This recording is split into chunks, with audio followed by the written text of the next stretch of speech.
हाँ जी बच्चों, तो कैसे हैं आप लोग। क्लास नाइन्थ सबसे पहला चैप्टर जो आपका है वो है केमिस्ट्री का मैटर इन आवर सराउंडिंग। हम इसको बहुत डिटेल के अंदर पढ़ने वाले हैं, एक एक चीज़ को पढ़ने वाले हैं, हर एक चीज़ यहाँ पे कवर होगी। तो जिन लोगों ने आज से पहले मुझसे नहीं पढ़ा है वो एक बार इस वीडियो को ज़रूर देखें, है ना। एक बार पहले इस्तेमाल करें, पहले क्या करें, इस्तेमाल करें, फिर विश्वास करें। तो आपको यहाँ पे क्या मिलने वाला है पहले ही बता दे रहा हूँ। जो NCERT है, आपकी पूरी NCERT की जो लाइन बाय लाइन है वो सारी चीज़ें कवर होगी। बच्चों की बहुत ज़्यादा एक बुक प्यारी होती है एस चाँद की, है ना, जो बच्चे रीड करते हैं, लेकिन वो बुक इतनी बड़ी होती है कि आप उसको पढ़ तो सकते हो लेकिन सही से याद नहीं कर सकते हो। तो मैंने उसको भी क्या कर दिया है, समराइज़ कर दिया है। तो और सारे क्वेश्चन को भी मैंने यहाँ पे ले लिया, तो क्वेश्चन प्रैक्टिस भी आपकी यहाँ पे हो जाएगी। और स्पेशल क्वेश्चन प्रैक्टिस मैं करवाऊँगा। NCERT तो है ही, एस चाँद और जो LN वगैरह के मटेरियल हैं, है ना, कैरियर पॉइंट के मटेरियल हैं, जो भी एक्स्ट्रा मटेरियल इधर उधर चल रहे हैं, मैं सारी चीज़ें करवाने वाला हूँ। तो चलिए बिना किसी देरी के शुरू करते हैं, ताकि आपको इस्तेमाल पहले हो जाएगा तो आपको विश्वास भी हो जाएगा कि हाँ टीचर सही पढ़ाने वाला है। ओके, सबसे पहली बात शुरू करते हैं कि what is the matter. Matter क्या होता है? तो आपको सबसे पहले मैटर इज़ एनीथिंग। एनीथिंग का मतलब कुछ भी जो क्या हो, ऑक्यूपाई स्पेस, जिसके पास कुछ स्पेस हो, एंड हैज़ मास, और उसके पास क्या होनी चाहिए, मास। यानी दो कंडीशन आपको मिल गई। कंडीशन आपको क्या मिल गई कि आपके पास जो है कंडीशन टू बी मैटर, ये जो आपको हेडिंग दिख रही है कंडीशन टू बी मैटर, ये आपको दिख रहा है। यानी सिंपल सी बात है कि occupy space and have a mass, ये कंडीशन होनी चाहिए, बस इतनी सी बात। जैसे एग्जाम्पल के तौर पे air, water, hydrogen, oxygen, sugar, sand, ये जितनी भी चीज़ें आप देख रहे हैं, silver, copper, iron, oil, milk, है ना, ये सब कुछ, ये सारी चीज़ें क्या हैं, मैटर के अंदर आती हैं। तो क्या चीज़ मैटर नहीं होती? फिर देखो इमोशन, है ना, जैसे यहाँ पे आप देखेंगे इमोशन, जो आपके इमोशन हैं, जो आपके आइडियाज़ हैं, जो आपके इमोशन हैं, जो आपके आइडियाज़ हैं, ये सारे क्या है, मैटर नहीं होते हैं। ये सबको पता है। फ्रेंडशिप हो गया, है ना, लव हो गया, थॉट हो गया, टेस्ट, स्मेल है, ये सारे लोग मैटर नहीं होते हैं। तो एक अच्छा क्वेश्चन यहाँ पे आपको मिल जाता है। अच्छा, उसके बाद हम बात करते हैं टाइप ऑफ मैटर के बारे में। जो एंशियंट, जो पुराना व्यू था शुरुआत में, जब डिस्कवरी होती है, चीज़ें लोग बनाते हैं, सोचते हैं साइंस के बारे में, तब की बात चली।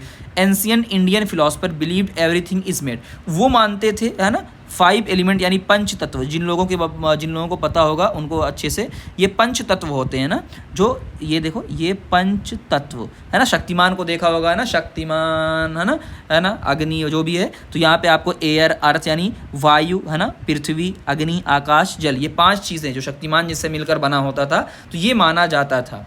लेकिन मॉडर्न क्लासिफिकेशन क्या है? तो आज का जो मॉडर्न क्लासिफिकेशन है वो क्या है, बेस्ड ऑन फिजिकल प्रॉपर्टी, है ना, फिजिकल प्रॉपर्टी के बेसिस पे, जैसे सॉलिड, लिक्विड, गैस, या chemical property, element, compound, mixture. तो पहले चैप्टर में हम पढ़ने वाले हैं फिजिकल। तो आज याद रखिएगा कि जो भी चीज़ आज हम पढ़ने वाले हैं वो सारी चीज़ें फिजिकल प्रॉपर्टी के बेस पे पढ़ने वाले हैं। तो सॉलिड होता है, लिक्विड होता है, गैस। केमिकल प्रॉपर्टी मतलब रिएक्शन कैसे करते हैं, वो अगले चैप्टर में पढ़ेंगे।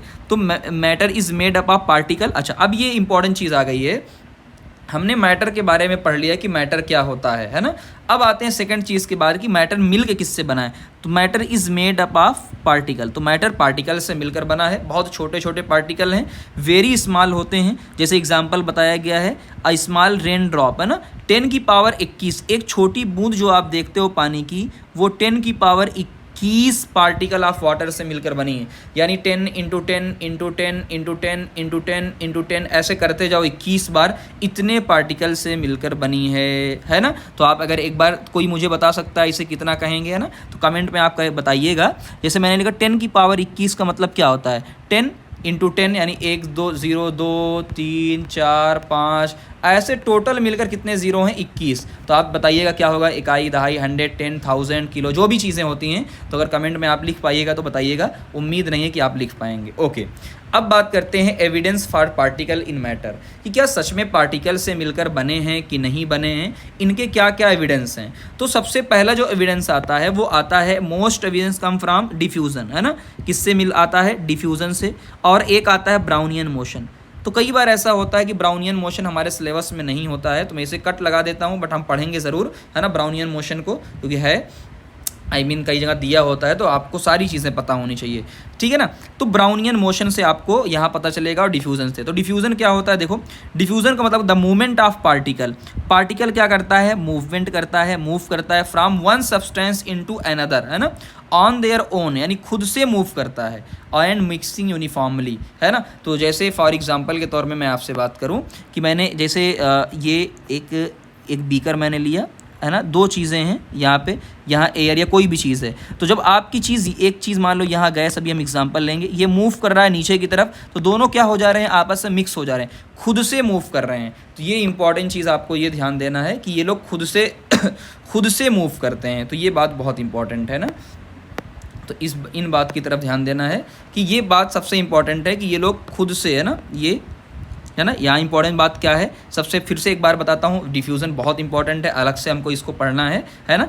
द मूवमेंट, पार्टिकल का क्या होता है, मूवमेंट होता है from one substance into another on their own, खुद से। और कब तक होगा, वो जब इन यूनिफॉर्मली मिक्स हो जाएंगे, यानी पूरी तरीके से, जिस तरीके से पानी के अंदर शक्कर मिक्स होती है। कास्ड बाई द मोशन, क्यों होता है ऐसा, मोशन ऑफ द पार्टिकल, ठीक है ना। तो ये जो भी आपका एविडेंस है, चाहे आप डिफ्यूज़न की बात कर लें, चाहे ब्राउनियन मोशन, इनमें ये बात कह रहा है कि जो भी पार्टिकल हैं, matter is made up of tiny particle that are always in motion, जो लगातार मूव कर रहे हैं। तो अभी तक आपको दो चीज़ें मिल गई। तो बहुत इंपॉर्टेंट चैप्टर है, बहुत अच्छे से समझा रहा हूँ, बहुत डिटेल में बनाने में लगा है, इसलिए पूरी बातें आपको समझा रहा हूँ कि अभी तक आप लोगों ने क्या क्या पढ़ा है, अभी तक आपने क्या क्या पढ़ा है, आप, है ना। जैसे आपने ये पढ़ा कि भाई मैटर क्या क्या होता है, आपने मैटर के बारे में पढ़ लिया कि मैटर किससे मिलकर बना होता है, यानी जिसके पास स्पेस होता है, जो स्पेस ऑक्युपाई करता है, एंड मास होता है। फिर आपने कहा कि जो मैटर मिलकर बना होता है वो पार्टिकल से मिलकर बना होता है। फिर आपने ये भी बात कह दिया कि जो पार्टिकल होते हैं वो लगातार क्या करते हैं, मूव करते हैं। इतनी बातें समराइज फॉर्म में अभी तक आपकी पूरी हो गई, ठीक है ना। आइए अब आगे बात करते हैं। डिजॉल्विंग, अब इसको प्रूफ देंगे, dissolving a solid in a liquid. हम ये बात कर रहे हैं कि हम एक सॉलिड को लिक्विड में डिजॉल्व कर रहे हैं। ये एक्सपेरिमेंट आपको दिया हुआ है एनसीईआरटी के अंदर, है ना। चलिए एक्सपेरिमेंट क्या है, dissolving a solid into liquid, potassium पर मैग्नेट, है ना। ये आप याद रख लीजिएगा, dissolving a solid in a liquid, यानी पोटेशियम पर मैग्नेट कैसा होता है, सॉलिड होता है, लैब वगैरह में आपको मिल जाएगा पोटेशियम पर मैग्नेट, KMnO4 होता है। तो ये आप याद रखिएगा, पोटेशियम पर मैग्नेट। तो आपने क्या किया है, पहले मैं समझा देता हूँ फिर पूरा पढ़वाता हूँ। देखिए आपने क्या किया, ये पानी है, यहाँ पे आपको दिख रहा है पोटेशियम पर मैग्नेट, ये आपको दिख रहा है ना क्रिस्टल, ये सॉलिड आपको दिख रहा है पोटेशियम पर मैग्नेट, जो आपको सॉलिड दिख रहा है। तो पानी के अंदर ये आपको सॉलिड दिख रहा है।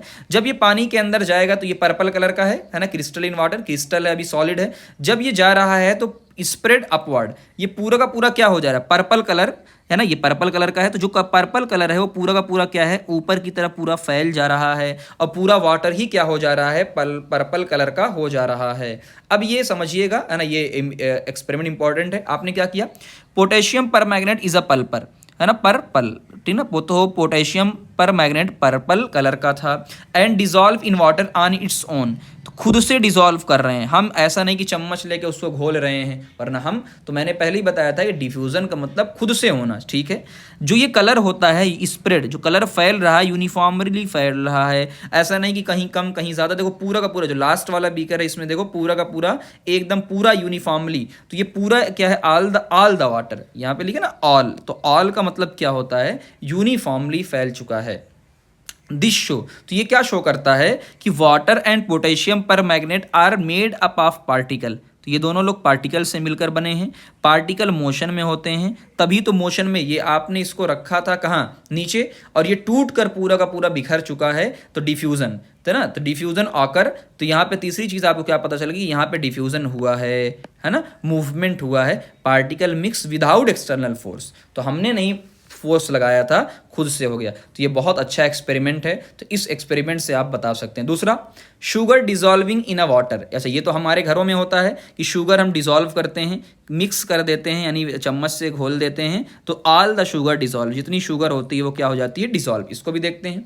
शुगर डिसअपियर इनटू वाटर, है ना भाई, शुगर जो है वो डिसअपियर हो चुकी है, दिख तो नहीं है, लेकिन फिर भी क्या है, हम इसको टेस्ट कर सकते हैं, उसकी मिठास आती है। तो sugar and water are both made up of of very small particle, है ना, तभी तो ऐसा हुआ है। तो लिखा है sugar particle fill the space, है ना, अगर अच्छा ये चीज बिटवीन वाटर पार्टिकल, तो ये अभी आएगा थोड़ी देर के बाद कि आपको ये बताना होगा कि पार्टिकल के बीच में स्पेस होता है। तो लिखा है ना इवन विदाउट स्टीरिंग, है ना, कि अगर आप इसको हिलाओ भी ना without string sugar dissolve slowly, है ना, तो अगर आप इसको ऐसा नहीं कि शुगर डाल के रख दोगे तो घुलेगी नहीं, बस थोड़ा सा टाइम लेगी तो खुद से भी घुल जाएगी, है ना, चम्मच से हम जल्दी में घोलते हैं, खुद से भी घुल जाएगी। तो एक तो ये चीज़ हो गई कि हमने क्या देख लिया, अभी हम सॉलिड को लिक्विड में घोल रहे थे, अब हम आ रहे हैं मिक्सिंग ऑफ टू गैस, कि हम दो गैस की मिक्सिंग कर रहे हैं। ये बहुत अच्छा यहाँ पे दिया हुआ है, बहुत बड़ा। अच्छा एक बार समझाता हूँ फिर। देखो ऊपर क्या हुआ, यहाँ पे आप ध्यान से देखेंगे तो ऊपर क्या दी हुई है आपको, एयर जो कि कलरलेस होती है। दूसरा आपको दिया है ब्रोमीन वेपर जो कि रेड ब्राउन कलर का होता है। इसको क्या किया गया है, इसको अलग अलग, एक ऊपर एयर है, नीचे ब्रोमीन वेपर हुआ है। थोड़ी देर के बाद आफ्टर सम टाइम ये आप देख रहे हैं कि पूरा का पूरा यूनिफॉर्मली मिक्स हो चुका है। तो जो कलर है वो पूरा क्या हो चुका है, यूनिफॉर्मली मिक्स हो चुका है। बात समझ में आ गई? तो ये पूरा का पूरा क्या हो चुका है, यूनिफॉर्मली मिक्स हो चुका है। तो यही एक्सपेरिमेंट है, इसको आइए हम समझ लेते हैं वन बाय वन। समझिए मिक्सिंग ऑफ गैस। तो नेचर ऑफ सब्सटेंस इन्वॉल्व, देखो एयर क्या होती है, कलरलेस होती है। एक्चुअली मिक्सचर ऑफ गैसेस, तो हम इसको कलरलेस मानते हैं। ब्रोमीन इज अ क्या है, रेड ब्राउन लिक्विड विच इजिली फॉर्म रेड ब्राउन वापर। हालांकि ये क्या होती है, लिक्विड होती तभी नीचे की तरफ है, लेकिन ये जल्दी ही क्या बना लेती है, वेपर के फॉर्म में कन्वर्ट हो जाती है। ओके अच्छा एक और चीज़ ध्यान देना है, bromine vapour is heavier than air. ये बहुत इंपॉर्टेंट बात है कि जो ब्रोमीन वेपर होती है वो हैवियर देन एयर होती है, एयर से हैवी होती है, इसीलिए वो कहाँ पे है, नीचे की तरफ है। तो ब्रोमीन वाटर, तो मैं यहाँ पे लिख देता हूँ कि जो ब्रोमीन वाटर है वो क्या है, हैवी है। अरे ये ज़्यादा ही मोटा हो गया। ओके ये क्या होती है, ब्रोमीन वाटर जो आपकी है वो क्या है, हैवी है ना। तो ये भी आपके दिमाग में बातें होनी चाहिए।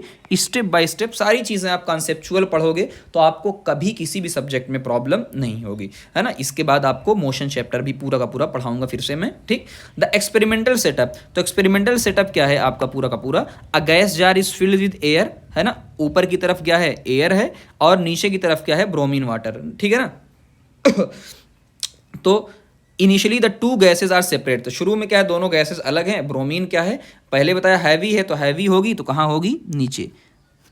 तो पहले ही आपको पता चल गया हैवी है तो नीचे। ऑब्जर्वेशन क्या है, after some time the red brown bromine vapour spread upward, है ना, वो ऊपर की तरफ जा रही। Eventually the entire gas jar appear red brown, है ना, यूनिफॉर्म मिक्सिंग। अब मुद्दा ये नहीं है, ये तो आपको फिगर में दिख रहा है। असली चीज़ क्या है, असली चीज़ एक्सप्लेनेशन जो इसका है, पहले देखिएगा। सबसे पहला diffusion, movement of particle from a region of high concentration to low concentration without external help. तो ये भी बात सही है कि भाई यार जो भी मूवमेंट होगा वो हाई टू लो होगा, ये जाहिर सी बात है ना।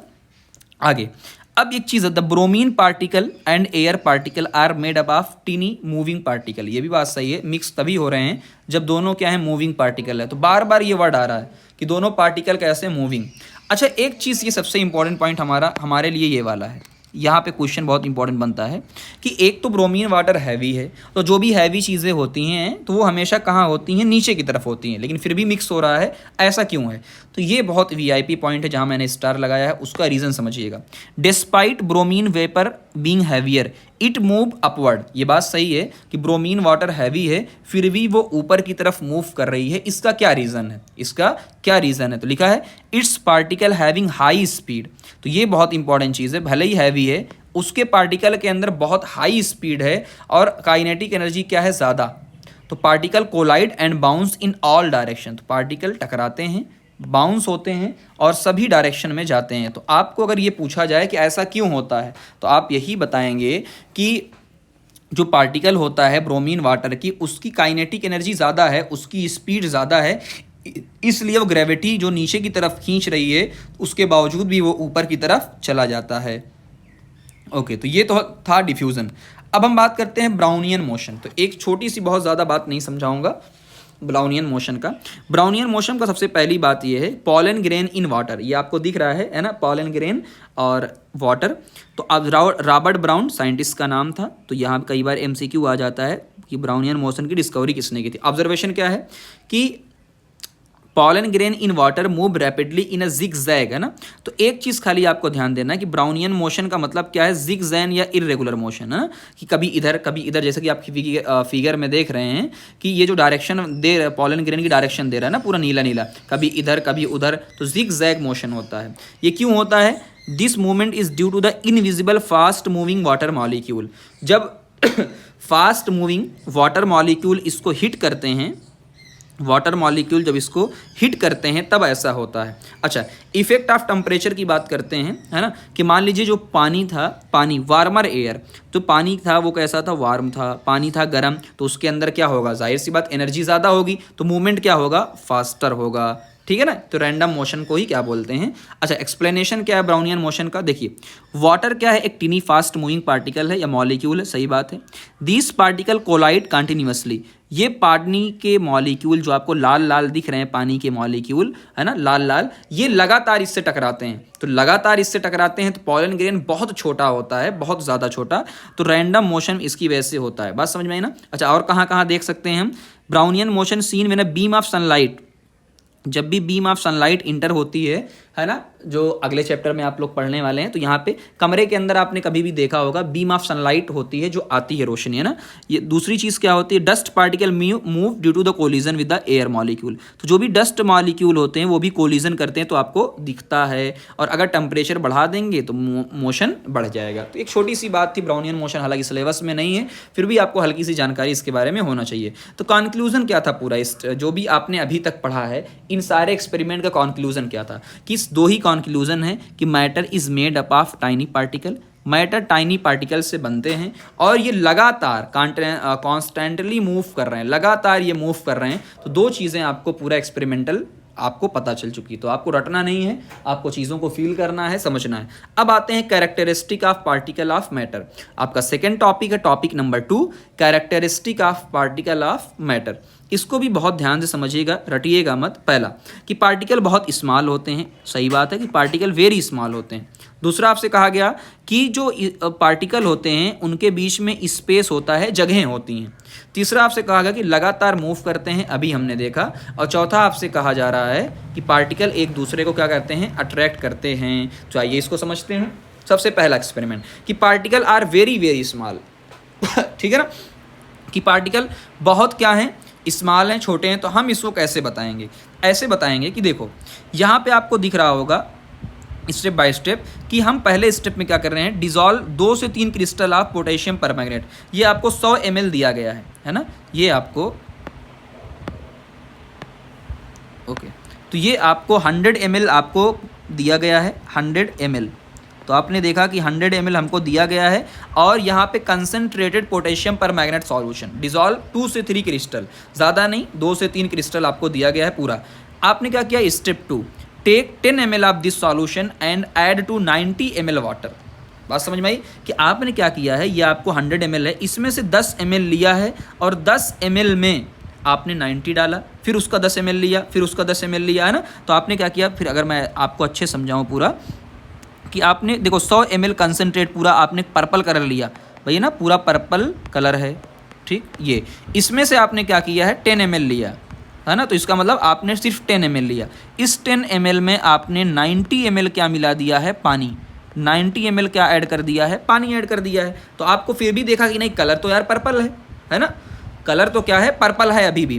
फिर आपने क्या किया, जब आपका फिर से इसमें से, इस पूरे में से, अब ये पूरा क्या बन चुका है, 100, अब इसमें से फिर से आपने कितना ले लिया, 10 ml, और फिर से किसमें कितना ऐड कर दिया, 90 ml। फिर भी आपने देखा कि यार ऐसा हो रहा है। तो यानी ये पूरी कहानी आपको क्या बताती है, पहले मैं इसको ऐड मिटाता हूँ, है ना, ये पूरी कहानी कि आप बार बार क्या किए जा रहे हो, डाइल्यूशन। अच्छा, डाइल्यूशन का मतलब क्या होता है, पानी का ऐड करना, कि बार बार आप पानी ऐड कर रहे हो, उसके बावजूद भी क्या हो रहा है, even after multiple dilution the solution is still faintly coloured.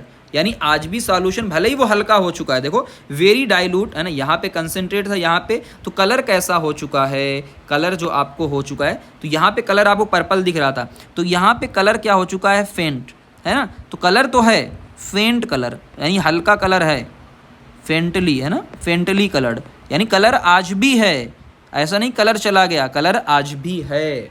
बात समझ में आ गई ना। तो इससे आपको क्या मिला कि देखो particle of matter are extremely small, बात सही है। Just a few crystal can colour a large volume of water, आपने सिर्फ कितना लिया था, 2 से 3 क्रिस्टल लिया था। तो ये इंपॉर्टेंट चीज़ पहली मिल गई आपको कि पार्टिकल स्मॉल होते हैं बहुत ज़्यादा, 2 से 3 क्रिस्टल भी उस 100 ml को पूरा क्या कर सकते हैं, पर्पल कलर। दूसरा, each crystal is made up of million of particle, बात सही है कि जो आपने एक क्रिस्टल लिया था वो मिलियन ऑफ पार्टिकल से मिलकर बना था, है ना, ठीक, ओके। फिर आपसे कहा गया दीज पार्टिकल स्प्रेड, ये पार्टिकल स्प्रेड होते हैं और कलर देते हैं, कलर इम्पार्ट कलर यानी कलर छोड़ते हैं, इवन व्हेन हाईली डाइल्यूटेड, भले ही आप बार बार उनमें पानी पानी पानी पानी पानी ऐड कर रहे हो, पानी ऐड कर, डाइल्यूट का मतलब पानी ऐड करना, उनके बावजूद। तो ये प्रूफ करता है कि particle of matter keep dividing, तो पार्टिकल ऑफ मैटर लगातार डिवाइड होते रहते हैं और स्प्रेड होते रहते हैं, है ना, ये बात आपको समझ में आ गई। अच्छा, यहाँ से आपको एक चीज़ दिख रहा है, द कलर इंटेंसिटी, कि जैसे जैसे आप जा रहे हैं कलर इंटेंसिटी वो आपको very light pink, colour intensity क्या हो जा रही है। अगर मैं आपसे बात करूँ 100 ml आपसे यहाँ, ठीक है, 100 ml है और कैसा कलर है आपको, यहाँ पे आपको पर्पल कलर दिख रहा है। तो अगर मैं एक तीर बनाऊँ यहाँ से यहाँ तक, तो अभी क्या हुआ है, अभी ये हुआ है कि जो कलर की इंटेंसिटी है, इंटेंसिटी का मतलब जो कलर की चमक कह लो आप, अभी आपके लिए जो कलर की इंटेंसिटी है वो क्या हो रही है, डिक्रीज हो रही है। लेकिन कलर तो है भाई, आज पर्पल कलर था लेकिन आज कलर फेंट हो चुका है, लेकिन कलर की इंटेंसिटी क्या हो रही है, indicate how tiny particle continue to affect a large amount of water, है ना, कि भाई पार्टिकल आज भी हैं तो कलर दे रहा है। तो ये बहुत अच्छा एग्जाम्पल आपका हो सकता है, ओके। दूसरा क्या है, particle have space between them, ये आपने आई थिंक क्लास 4th 5 में भी एक बार पढ़ा होगा, मैंने किसी बुक में देखा था कि ये मैंने मार्क किया है ना। तो ये मार्क देखो ध्यान से, यहाँ पे एक चीज़ का ध्यान दीजिएगा, वेट वेट वेट,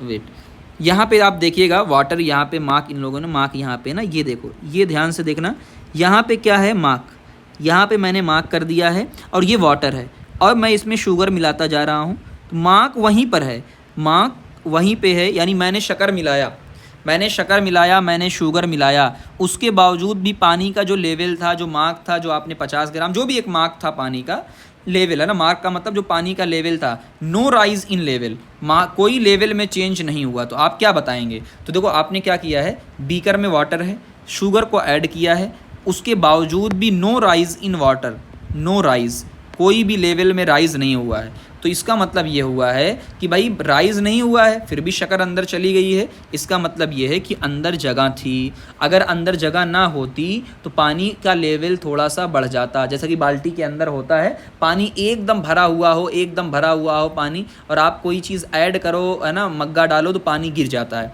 तो यही चीज़ कही जा रही है कि just sugar particle are not destroyed, कि शुगर पार्टिकल डिस्ट्रॉयड तो नहीं हुए, दे मिक्स इनटू वाटर, ये पानी के अंदर क्या हो जाते हैं, मिक्स हो जाते हैं, and water into water and occupy space, है ना। कैसे हुआ है, हल्का सा हम विजुअल ऐसे देख सकते हैं कि देखो ये पानी के पार्टिकल थे, ये पानी के पार्टिकल हैं, ये पानी के पार्टिकल हैं, पानी के पार्टिकल हैं, भाई इनके बीच में कुछ ना कुछ स्पेस तो है ना। अब जो शुगर के पार्टिकल हैं, जो शुगर यहाँ पे जाके बैठ गए, यहाँ पे जाके बैठ गए, यहाँ पे जाके बैठ गए, यहाँ पे जाके बैठ गए, तो पानी का लेवल कैसे जाएगा, ऊपर जाएगा ही नहीं, क्योंकि वो तो ऊपर थोड़ी बैठ रहे हैं, वो तो बीच में बैठ रहे हैं।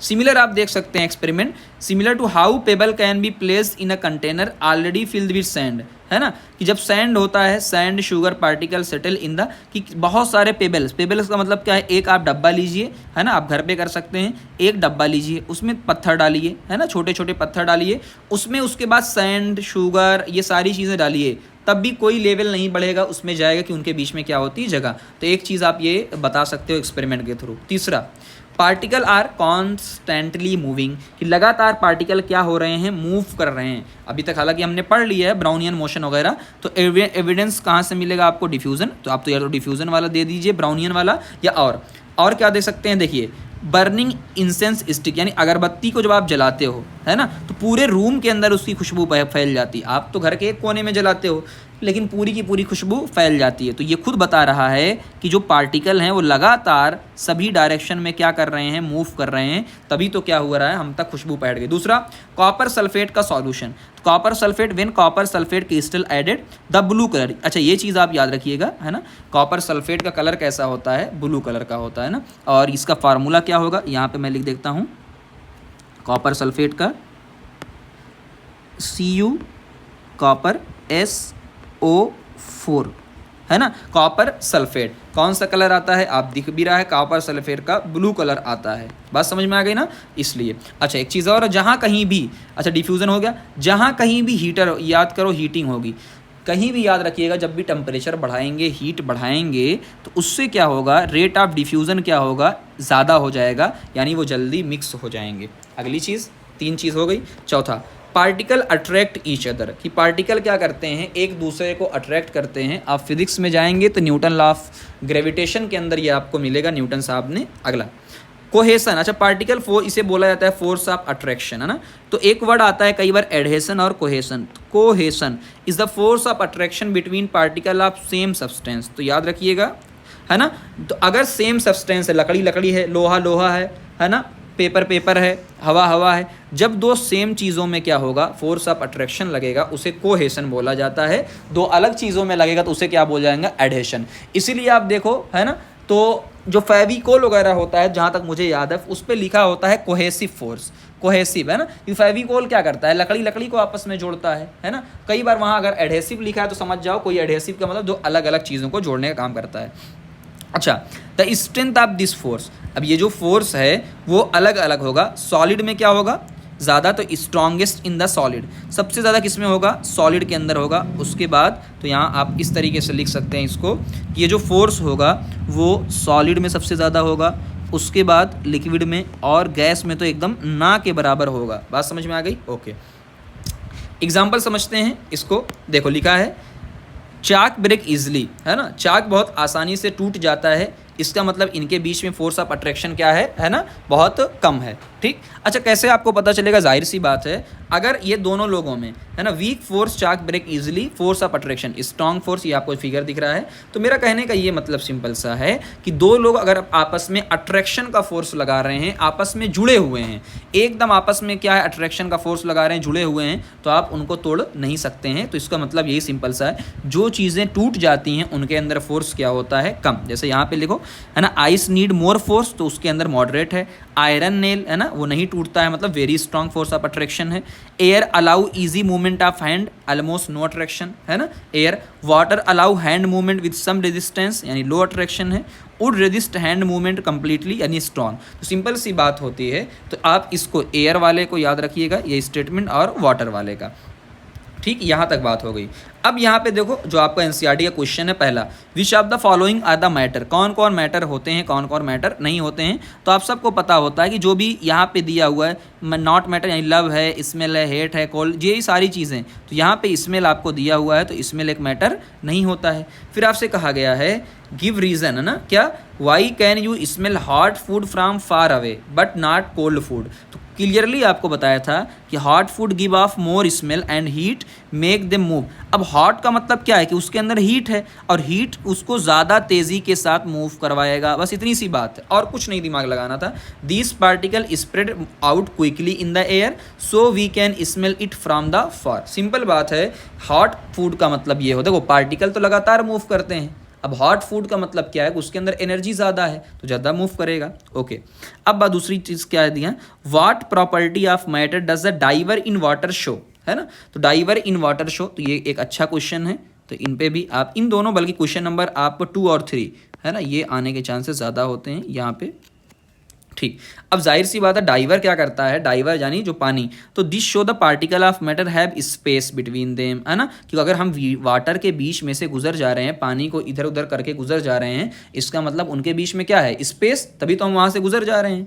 आगे कुछ क्वेश्चन और, what happen to the sugar, है ना। अब ये अच्छा ये हो गया character, what are the characteristic of particle of matter, already done है। अब ये क्वेश्चन और यहाँ पे है अलग से, what happen to the sugar when it dissolve in the water. Simple सी बात है, जब शुगर को आप डिजॉल्व करते हो it break into very tiny particle, तो ये बहुत छोटे पार्टिकल में क्या हो जाते हैं, टूट जाते हैं। अगला, where does the sugar go, sugar कहाँ चली जाती है, तो tiny particle spread all through the sugar, है ना। तो ये कहाँ चला जाता है, तो हमने कहा कि वो स्पेस के बीच में, spread all through the water, जो भी पानी के बीच में स्पेस होता है वहीं पे चला जाता है। व्हाट डज दिस अट्स, यानी ये क्या हमें बताता है, टेलस हमें क्या बताता है, ये बताता है कि अब देखो शुगर टूट गई, इसका मतलब वेरी स्मॉल है। शुगर क्या हो गई, दिस पार्टिकल मिक्स हो गए, है ना, इसका मतलब उनके बीच में क्या था, स्पेस था। मिक्स हो गए तो ये भी आप बता सकते हो, मिक्स हो गए यानी इनके बीच में क्या था, स्पेस था, है ना। तो स्पेस था इनके बीच में, तो ये दो चीज़ें आप बता सकते हो। अब अगली एक चीज़ आती है, अच्छा ये था क्या पूरा का पूरा पार्टिकल। अब दूसरी चीज़ आती है रिजिड एंड फ्लूइड, ये क्या होता है सर, इसके बारे में बताइए थोड़ा सा, ये वर्ड आपको बार बार सुनने को मिलेगा। तो रिजिड का मतलब ये होता है अनबेंडिंग या इनफ्लेक्सिबल, कोई चीज़ फ्लेक्सिबल यानी जो आपकी पेन है वो फ्लेक्स नहीं हो रही है, वो मुड़ नहीं रही है, बेंड नहीं हो रही है ना, बहुत कठोर है, उससे ही क्या बोला जाता है, रिजिड।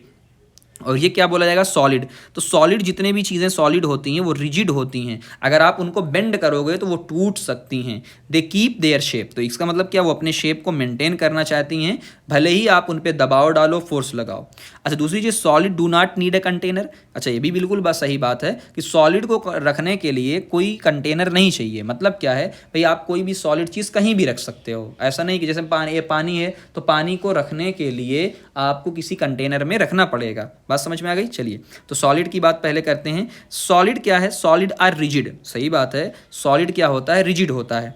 दे मेंटेन शेप, अपने शेप को खुद ही मेंटेन करते हैं, है ना, विदाउट अ कंटेनर, ये इजी थे समझना। फिर हम बात करते हैं फ्लूइड। फ्लूइड का मतलब क्या होता है, जो ईजिली फ्लो हो जाते हैं, कैन फ्लो ईजिली। तो अच्छा जब फ्लो होंगे, बहेंगे, तो इनको एक कंटेनर की ज़रूरत पड़ती है। तो लिक्विड एंड गैस, ये आपको याद रखना है कि लिक्विड और गैस दोनों फ्लूइड होते हैं। तो कहीं भी वर्ड आए फ्लूइड, तुरंत समझ जाना लिक्विड और गैस दोनों की बात हो रही है। तो लिक्विड का मतलब क्या है, लिक्विड और फ्लूइड, सही बात है। दे ऑक्यूपाई द लोअर पार्ट, अच्छा सही भी बात है भाई, अगर आप किसी भी बर्तन में पानी डालोगे तो हवा में तो अटका नहीं रहेगा, नीचे ही तो जाएगा, तो एक सिंपल सी बात है। दूसरा, liquid do not fill the whole container, ये पार्ट क्या मतलब इसका है, अभी गैस जब आप पढ़ोगे तब समझ में आएगा। यानी अगर आप 1 लीटर की बोतल है उसमें आधा लीटर डालो पानी, तो ऐसा नहीं कि वो पूरी 1 लीटर में चला जाएगा, आधे लीटर में ही जाएगा, है ना। और लिक्विड है बट डिफिनिट सरफेस, भाई इसकी भी सरफेस होती है। सरफेस का मतलब क्या है, जब आप पानी डालते हो तो आप देखते हो कि पानी कहाँ तक है, पानी कहाँ तक है। जैसा कि इस फिगर में आपको दिख रहा है कि मैंने कहा कि भैया देखो ये जो पानी है वो यहाँ तक है, ये जो पानी है वो यहाँ तक है, इसका मतलब इसकी सरफेस क्या है, यहाँ है, तो इसकी सरफेस या बाउंड्री क्या है, फिक्स है ना इसकी। गैस को समझ लो फिर आपको बात समझ में आ जाएगी।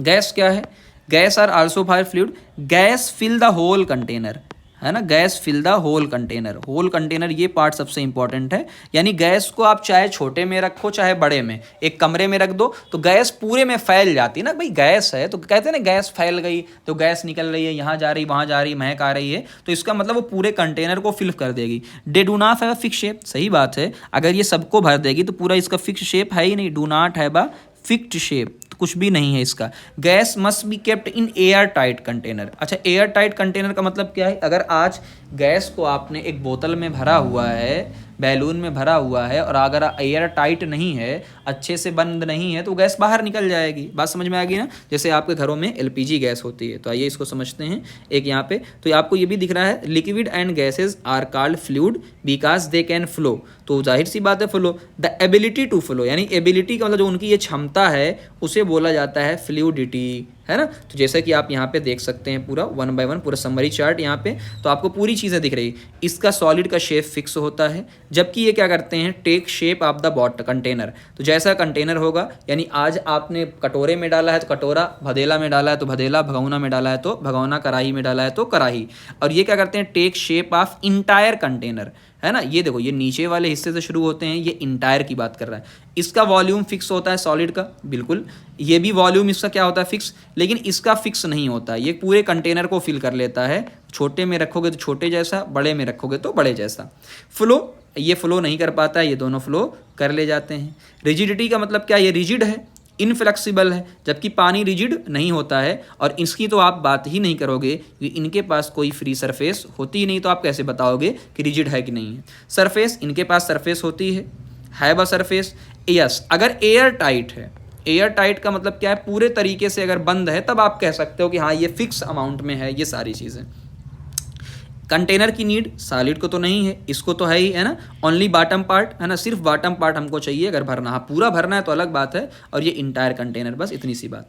अब आते हैं हम लोग यहाँ पूरी पढ़ चुकने के बाद classification of matter physical state, यानी क्लास मैटर फिजिकल स्टेट की बात करते हैं, जहाँ आप सॉलिड, लिक्विड और गैस की बात करते हैं। और भी सारी चीज़ें होती हैं जो आ चुका है, प्लाज्मा वगैरह, है ना। चलिए हमारे यहाँ 3 है। पहला ये आप पढ़ चुके हैं कि सॉलिड जो होता है उसका शेप क्या होता है, फिक्स होता है, वॉल्यूम भी क्या होता है, फिक्स होता है, ये तो बात है ना। तो एक तो शेप क्या होता है, फिक्स होता है, वॉल्यूम भी क्या होता है, फिक्स होता है। कैन नॉट बी कंप्रेस, आप इसको और कंप्रेस नहीं कर सकते, ऐसा नहीं कि और दबा के भर सकते हैं, टूट जाएगा। हाई डेंसिटी, डेंसिटी का अभी आपको बहुत ज़्यादा मतलब नहीं है, अलग से बताऊंगा। डेंसिटी का अभी आप ये समझो वज़न, डेंसिटी का मतलब क्या है, वज़न, है ना, उतना ही, यानी जितना बड़ा मैंने लिया एक किलो का, है ना, पानी, 1 किलो का लोहा, 1 किलो गैस, है ना, मानो, तो किस में सबसे ज़्यादा वजन होगा, तो उसी को क्या हमने डेंसिटी, धीरे समझाऊंगा। Do not fill container completely, सही है, डू नॉट फ्लो, ये बात सही है, डू नॉट फ्लो। लिक्विड की प्रॉपर्टी क्या है, इनका शेप तो फिक्स नहीं होता, बट वॉल्यूम क्या है, फिक्स। मतलब क्या है, 1 लीटर पानी आपने लिया तो 1 लीटर फिक्स है, अब जिसमें डालेंगे उसका शेप हो जाएगा। कैन नॉट बी कंप्रेस, अच्छा इसको भी आप इजीली कंप्रेस नहीं कर, हालांकि कर सकते हैं बट इजीली नहीं कर सकते। लेस डेंस, यानी ये डेंस तो होता है, वजन होता है, लेकिन सॉलिड के जितना नहीं होगा। और फ्लो, इजीली फ्लो हो जाता है। और take the shape of container, ये हमने पहले ही बात कर लिया। प्रॉपर्टी ऑफ गैस, शेप भी फिक्स नहीं होता, वॉल्यूम भी फिक्स नहीं होता, जहाँ रखो वैसे ही बन हो जाएंगे। ईजिली कंप्रेस किया जा सकता है, तभी एलपीजी वगैरह घर में हमारे आती है। डेंसिटी बहुत हल्की होती है, जाहिर सी बात है ना। फ्लो कर सकते हैं, कंटेनर को फिल कर सकते हैं। अब ये बात आती है कि वाई डिफरेंट प्रॉपर्टी, कि यार ये डिफरेंट प्रॉपर्टी ऐसी क्यों है। तो according to the kinetic theory, तो ये आप याद रखिएगा भाई, सॉलिड सॉलिड जैसा क्यों है, गैस गैस जैसा क्यों है, और लिक्विड लिक्विड जैसा क्यों है। तो सबसे पहली चीज़ बात करते हैं फोर्स ऑफ अट्रैक्शन। क्या बोल करेंगे, force of attraction. Force of attraction, कई बार हम इसको शॉर्ट फॉर्म में लिख देंगे, तो आप कंफ्यूज मत होइएगा। यहाँ लिखता हूँ FOA, फोर्स ऑफ अट्रैक्शन, है ना, तो आप समझ जाइएगा। दूसरा, पार्टिकल के बीच में स्पेस, पार्टिकल के बीच में क्या है, स्पेस है ना, जैसा कि आपने देखा। और मूवमेंट ऑफ पार्टिकल, और पार्टिकल क्या करता है, मूव करता है, मूव करता है, ठीक है ना, बात समझ में आ गई सबको, ठीक। अब एक बात समझिएगा ध्यान से, एक ही बार में समझा देता हूँ पूरा। जैसे मैंने कहा ये 2 पार्टिकल हैं, ये 2 पार्टिकल हैं, 2 पार्टिकल, और ये पार्टिकल, आज ये लोग पार्टिकल खुद समझिएगा, ये पार्टिकल हैं दूर। तो अगर ये पार्टिकल हैं दूर, तो इनमें जो फोर्स ऑफ अट्रैक्शन है वो कम लगेगा या ज़्यादा, भाई दूर दूर हैं, इसका मतलब फोर्स ऑफ अट्रैक्शन क्या लगेगा, कम लगेगा। और अगर इनके बीच में फोर्स ऑफ अट्रैक्शन क्या लगेगा, कम, खुद सोचो, अगर फोर्स ऑफ अट्रैक्शन क्या लगेगा, कम, तो इसका मतलब ये आराम से मूव कर सकते हैं। तो मूव कर सकते हैं ईजिली, आराम से क्या कर सकते हैं, ईजिली मूव कर सकते हैं। तो आप ये खुद अंदाज़ा लगा सकते हो, आपको रटना नहीं पड़ेगा। भाई सॉलिड में पार्टिकल बहुत पास होते हैं, मतलब फोर्स ऑफ अट्रैक्शन ज़्यादा होगा, तो पार्टिकल के बीच में स्पेस क्या है, कम, तो इसका मतलब ये है फोर्स ऑफ अट्रैक्शन ज़्यादा। तो अगर दूसरे एक दूसरे को खींचते रहेंगे तो दूर नहीं जा पाएंगे। इसीलिए प्रॉपर्टी आप अब पढ़ के देखिएगा तो आपको पूरी बातें समझ में आ जाएगी। बात समझ में आएगी, ओके। अब सॉलिड की बात करते हैं 1 बाय 1, ठीक। तो मुझे ऐसा लगता है कि यहाँ तक आप लोग पढ़िएगा, क्योंकि अभी बहुत सारी चीज़ें बची हैं, है ना। ये तो एक अलग properties of solid, liquid and gases, है ना, ये सारी चीज़ें हम अलग से पढ़ेंगे। इतना बताइएगा पहले आप कि क्या आपको सच में समझ में आ। हाँ जी बच्चों, तो हमारा ये टॉपिक था कि डिफरेंट प्रॉपर्टीज़ क्यों होती है ना। जैसे कि फॉर एग्जांपल के तौर पे कि सॉलिड सॉलिड क्यों होता है, लिक्विड लिक्विड क्यों होता है, और गैस गैस क्यों होता है।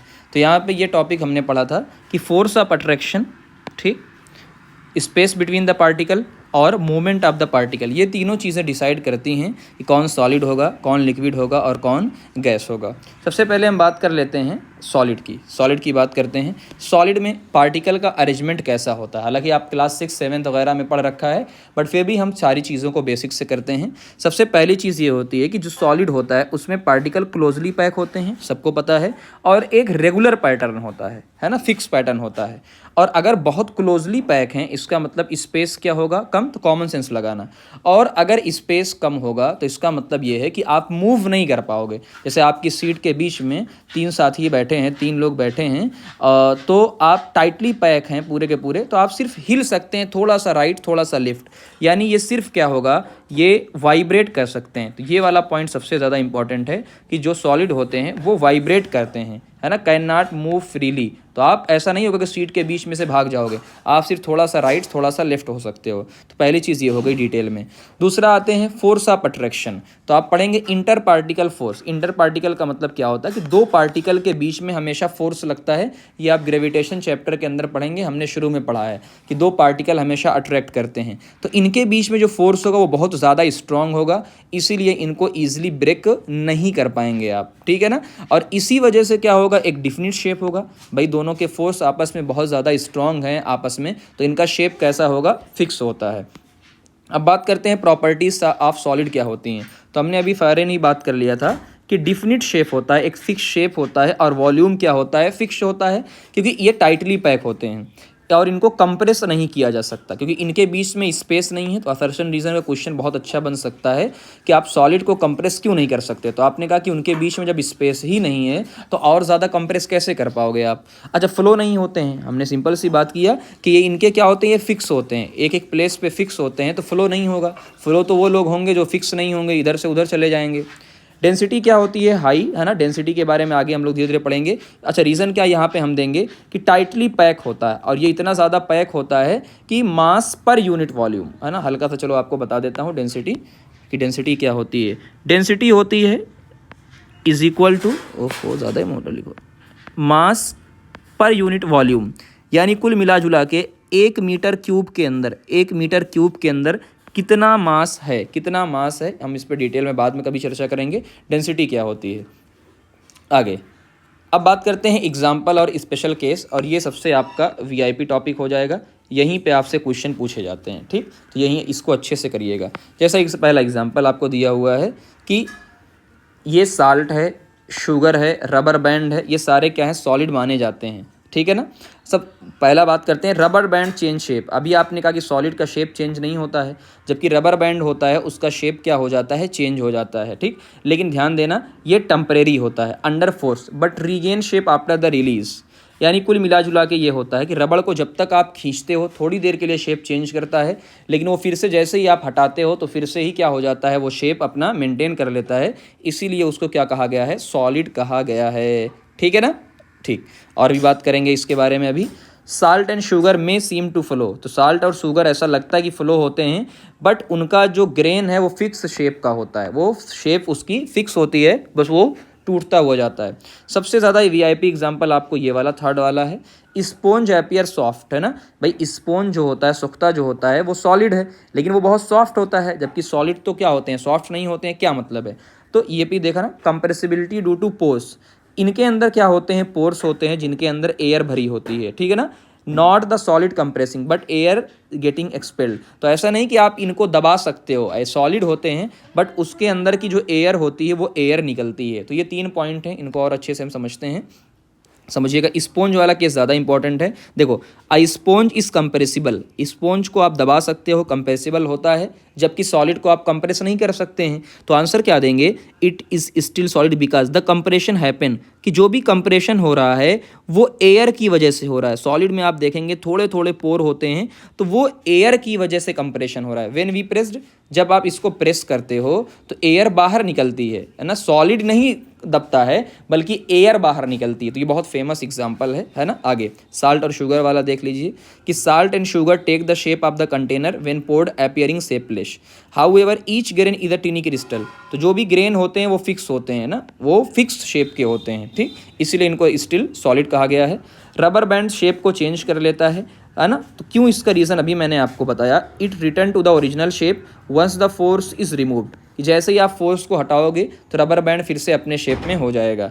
इफ़ स्ट्रेच टू मच, और अगर आप कुछ ज़्यादा ही खींच देंगे तो जैसे सॉलिड ब्रेक होता है तो ये भी क्या हो जाएगा, ब्रेक हो जाएगा। तो ये बहुत फेमस क्वेश्चन है जो टीचर हमेशा कोशिश करता है कि इस क्वेश्चन को दिया जाए। चलिए सॉलिड की पूरी बातें हो चुकी हैं, अब हम लिक्विड की बात करते हैं, अरेंजमेंट और बिहेवियर की बात करते हैं।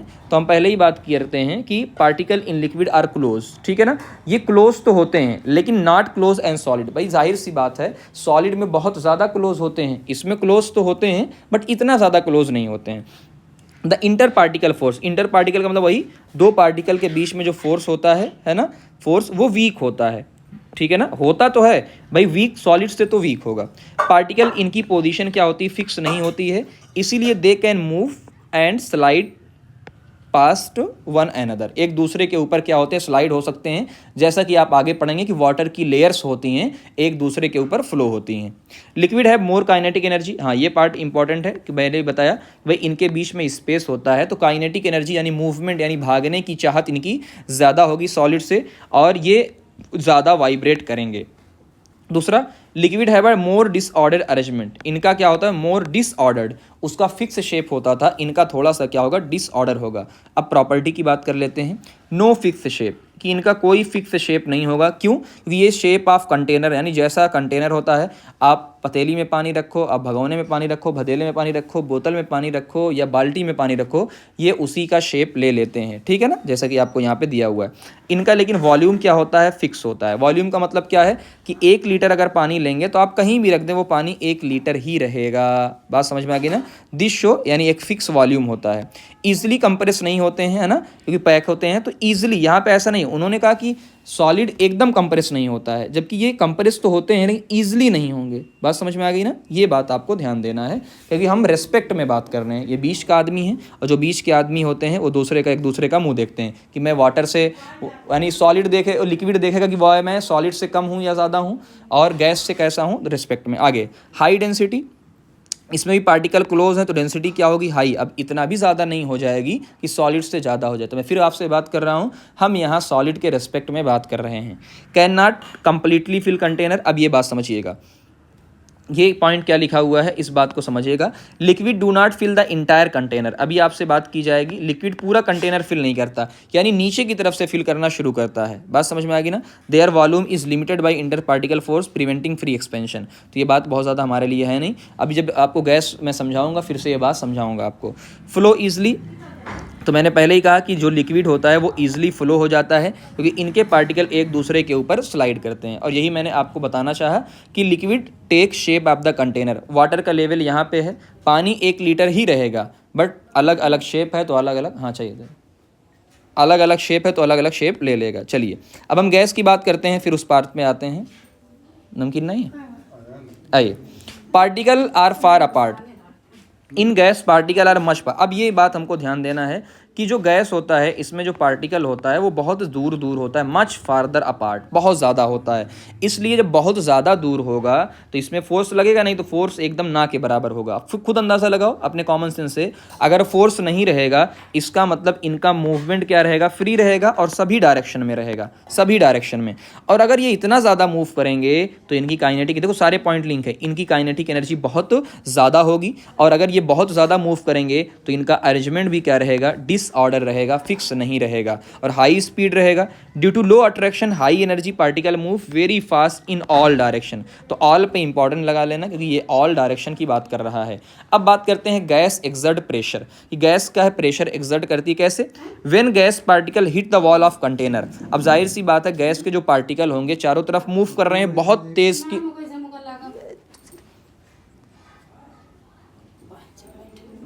गैस के जो पार्टिकल हैं वो पार्टिकल बहुत ज़्यादा क्या हो रहे हैं, तेज़ हिट कर रहे हैं वॉल को बहुत ज़्यादा हाई स्पीड में, तो इसलिए कहते करते हैं प्रेशर को एक्सर्ट करते हैं, इसे ही बोला जाता है गैस प्रेशर। तो ये बहुत ज़्यादा इंपॉर्टेंट बात है, बहुत ज़्यादा इंपॉर्टेंट बात।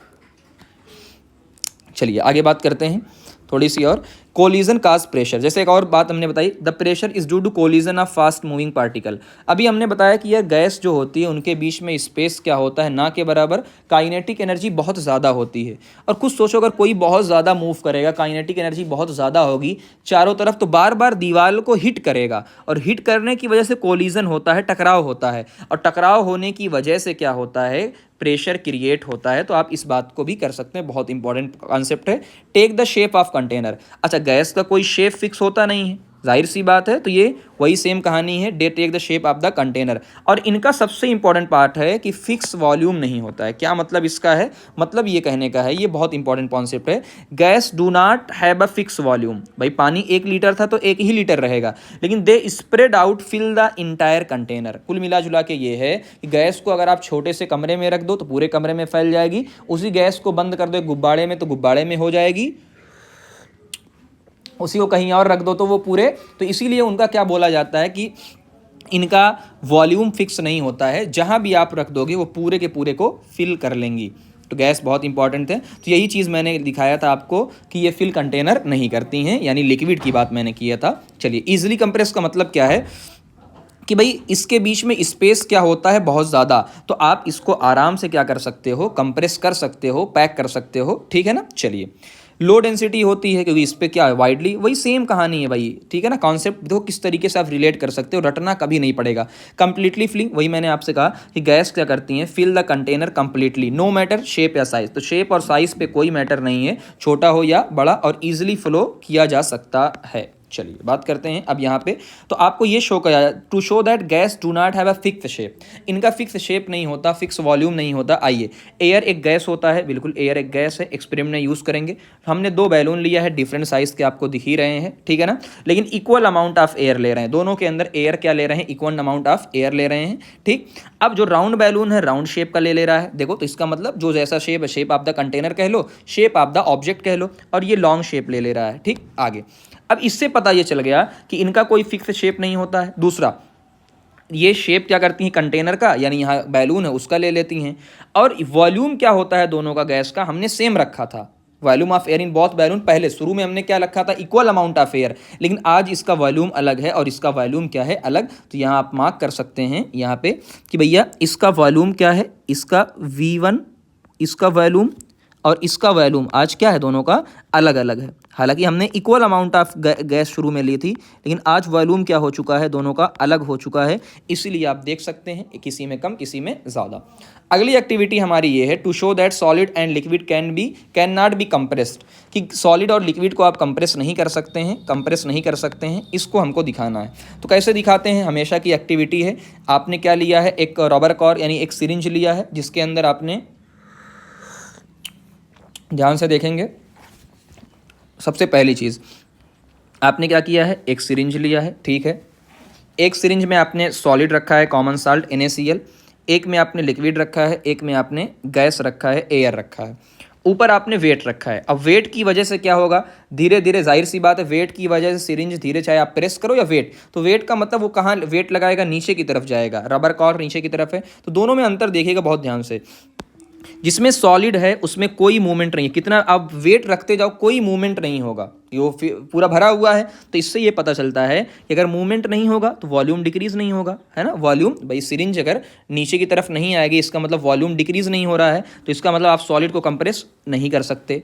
जिसमें वाटर है, इसमें भी मूवमेंट नहीं हुआ है, तो इसमें भी वॉल्यूम को आप चेंज नहीं कर सकते, यानी कंप्रेस नहीं हुआ है। आइए गैस की एक्टिविटी को देखें, तो ये एक्टिविटी आपके लिए बहुत इंपॉर्टेंट बन जाती है। अगर कभी ऐसा हो प्रूफ करने को, यही एक्टिविटी आप बताइएगा कि जैसे ही आपने गैस को रखा, तो पहले देखिए ध्यान से, पहले सिरिंज कहाँ थी, पहले अगर आप ध्यान से देखें, पहले आपकी जो सिरिंज थी यहाँ पे थी, अब सिरिंज कहाँ पहुँच चुकी, यहाँ पे, यानी सिरिंज नीचे की तरफ आ चुकी है, यानी पिस्टन मूव कर चुका है, यानी वॉल्यूम पहले ज़्यादा था, अब वॉल्यूम, है ना, पहले आप देखेंगे ध्यान से, तो पहले आप वॉल्यूम गैस का पूरा, अरे आप ध्यान से अगर देखेंगे,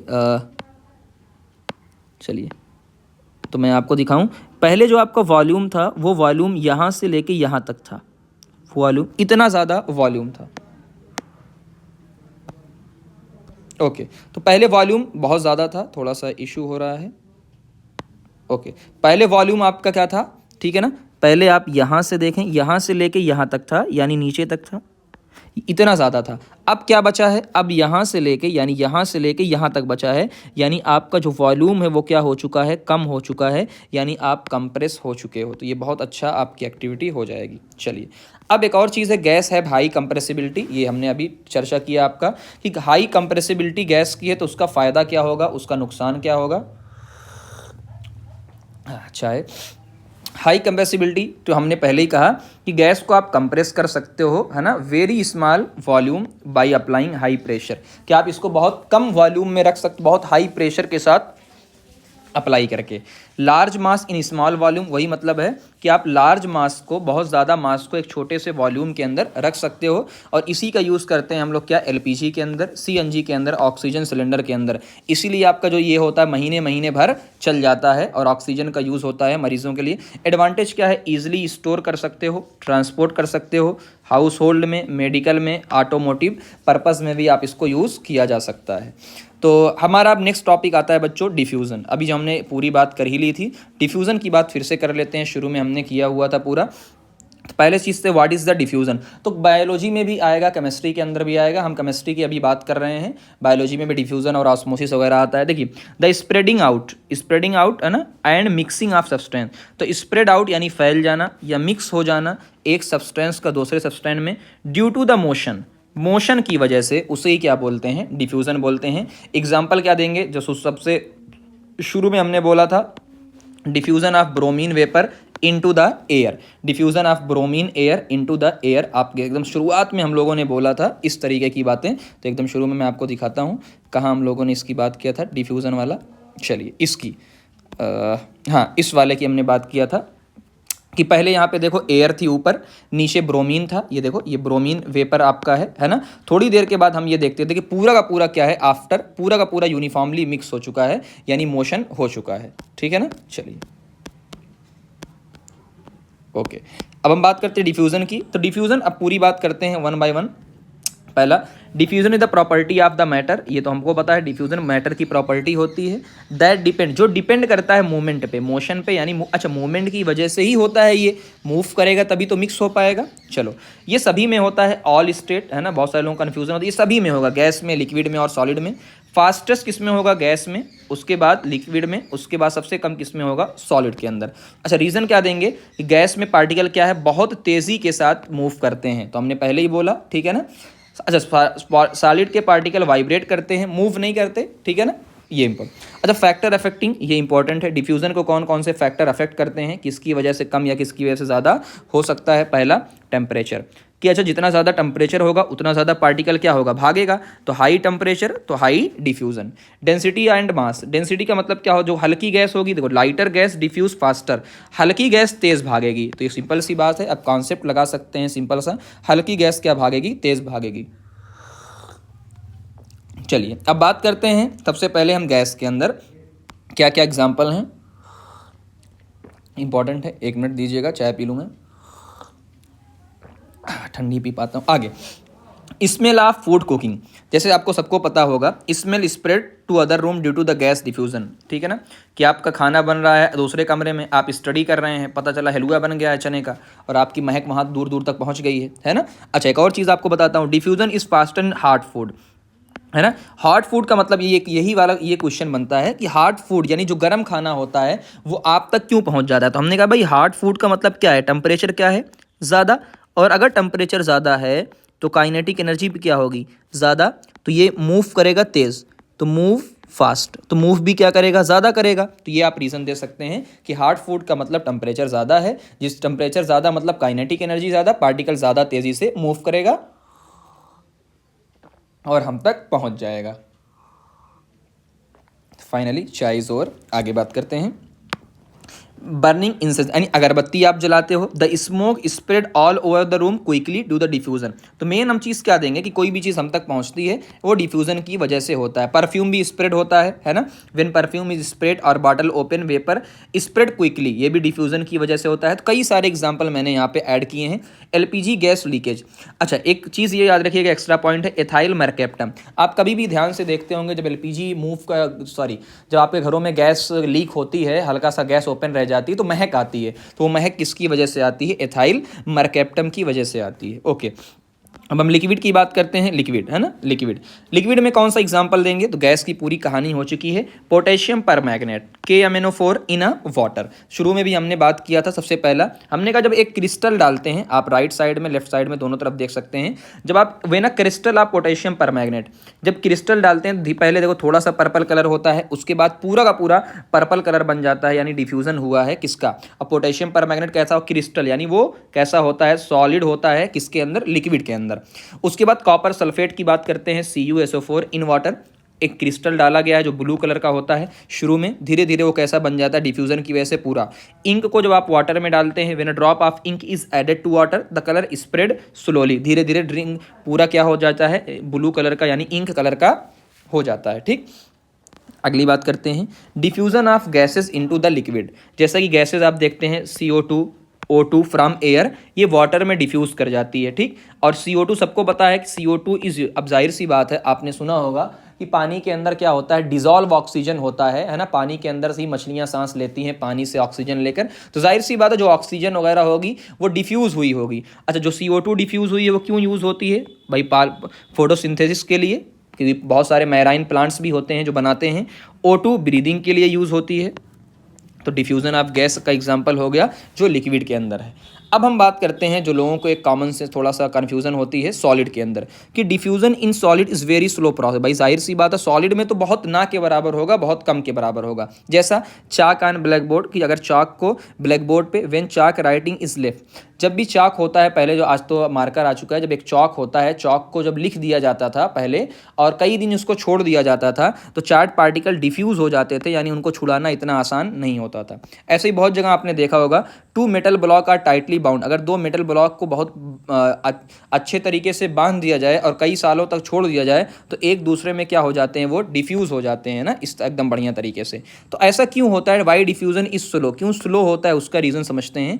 पार्टिकल टाइटली पैक है, हमने शुरू में कॉन्सेप्ट पढ़ा कि जो डिफ्यूज़न होता है वो क्यों होता था, क्योंकि पार्टिकल मूव करते थे। अब इसमें तो मूवमेंट होता ही नहीं है, अब जब मूवमेंट नहीं होगा तो जाहिर सी बात है फिर डिफ्यूज़न भी हमारा ना के बराबर होगा। और ये क्या होते हैं, वाइब्रेट करते हैं अपनी फिक्स पोजीशन पे, और डिफ्यूज़न वेरी लिमिटेड होता है, बहुत हल्का। तो ऐसा है कि बहुत सारे लोग ये समझते हैं कि डिफ्यूज़न होता नहीं है, तो हमने कहा होता तो है, डज नॉट, तो लोग ऐसा समझते हैं, बट ये स्लो होता है, डज नॉट आकर ऐसा नहीं है। तो ये पॉइंट आपको ध्यान देना है कि बहुत सारे लोग ऐसा समझते हैं कि नहीं होता है, बट ये बात गलत है, होता है बट बहुत स्लो प्रोसेस होती है। बात समझ में आ गई। अब चलिए NCERT के कुछ क्वेश्चन हम लोग ले लेते हैं। पहला क्वेश्चन आपको दिया है, the mass per unit volume of a substance is called density. बिल्कुल सही बात है, डेंसिटी M/V यानी मास पर यूनिट वॉल्यूम होता है। आपको ऑरेंज करना है सारी चीज़ों को, है ना, कि सबसे, अब खुद अंदाज़ा लगाओ कि भैया देखो आयरन है ना, ये हालांकि ये एक्सपेरिमेंट बेस पे सारी चीज़ें हैं, तो आयरन सबसे ज़्यादा होगा। उसके बाद चाक, आयरन क्या होता है, परफेक्टली सॉलिड होता है और बहुत ज़्यादा भारी। तो कुल मिला जुला के आप कैसे देख सकते हैं, आप इसको ऐसे देख सकते हैं कि कौन ज़्यादा भारी है, तो आयरन सबसे ज़्यादा भारी, उसके बाद चॉक, उसके बाद हनी। तो आपको सिर्फ कैसे देखना है कि भारी कौन है, हालांकि और है ना, आपका वज़न कौन है, भारी कौन है, तो आपको ये अंदाज़ा लगाना है। दूसरा क्वेश्चन आपको difference between characteristic of particle of matter, यानी सॉलिड, लिक्विड और गैस में आपको बताना है क्या क्या होता है।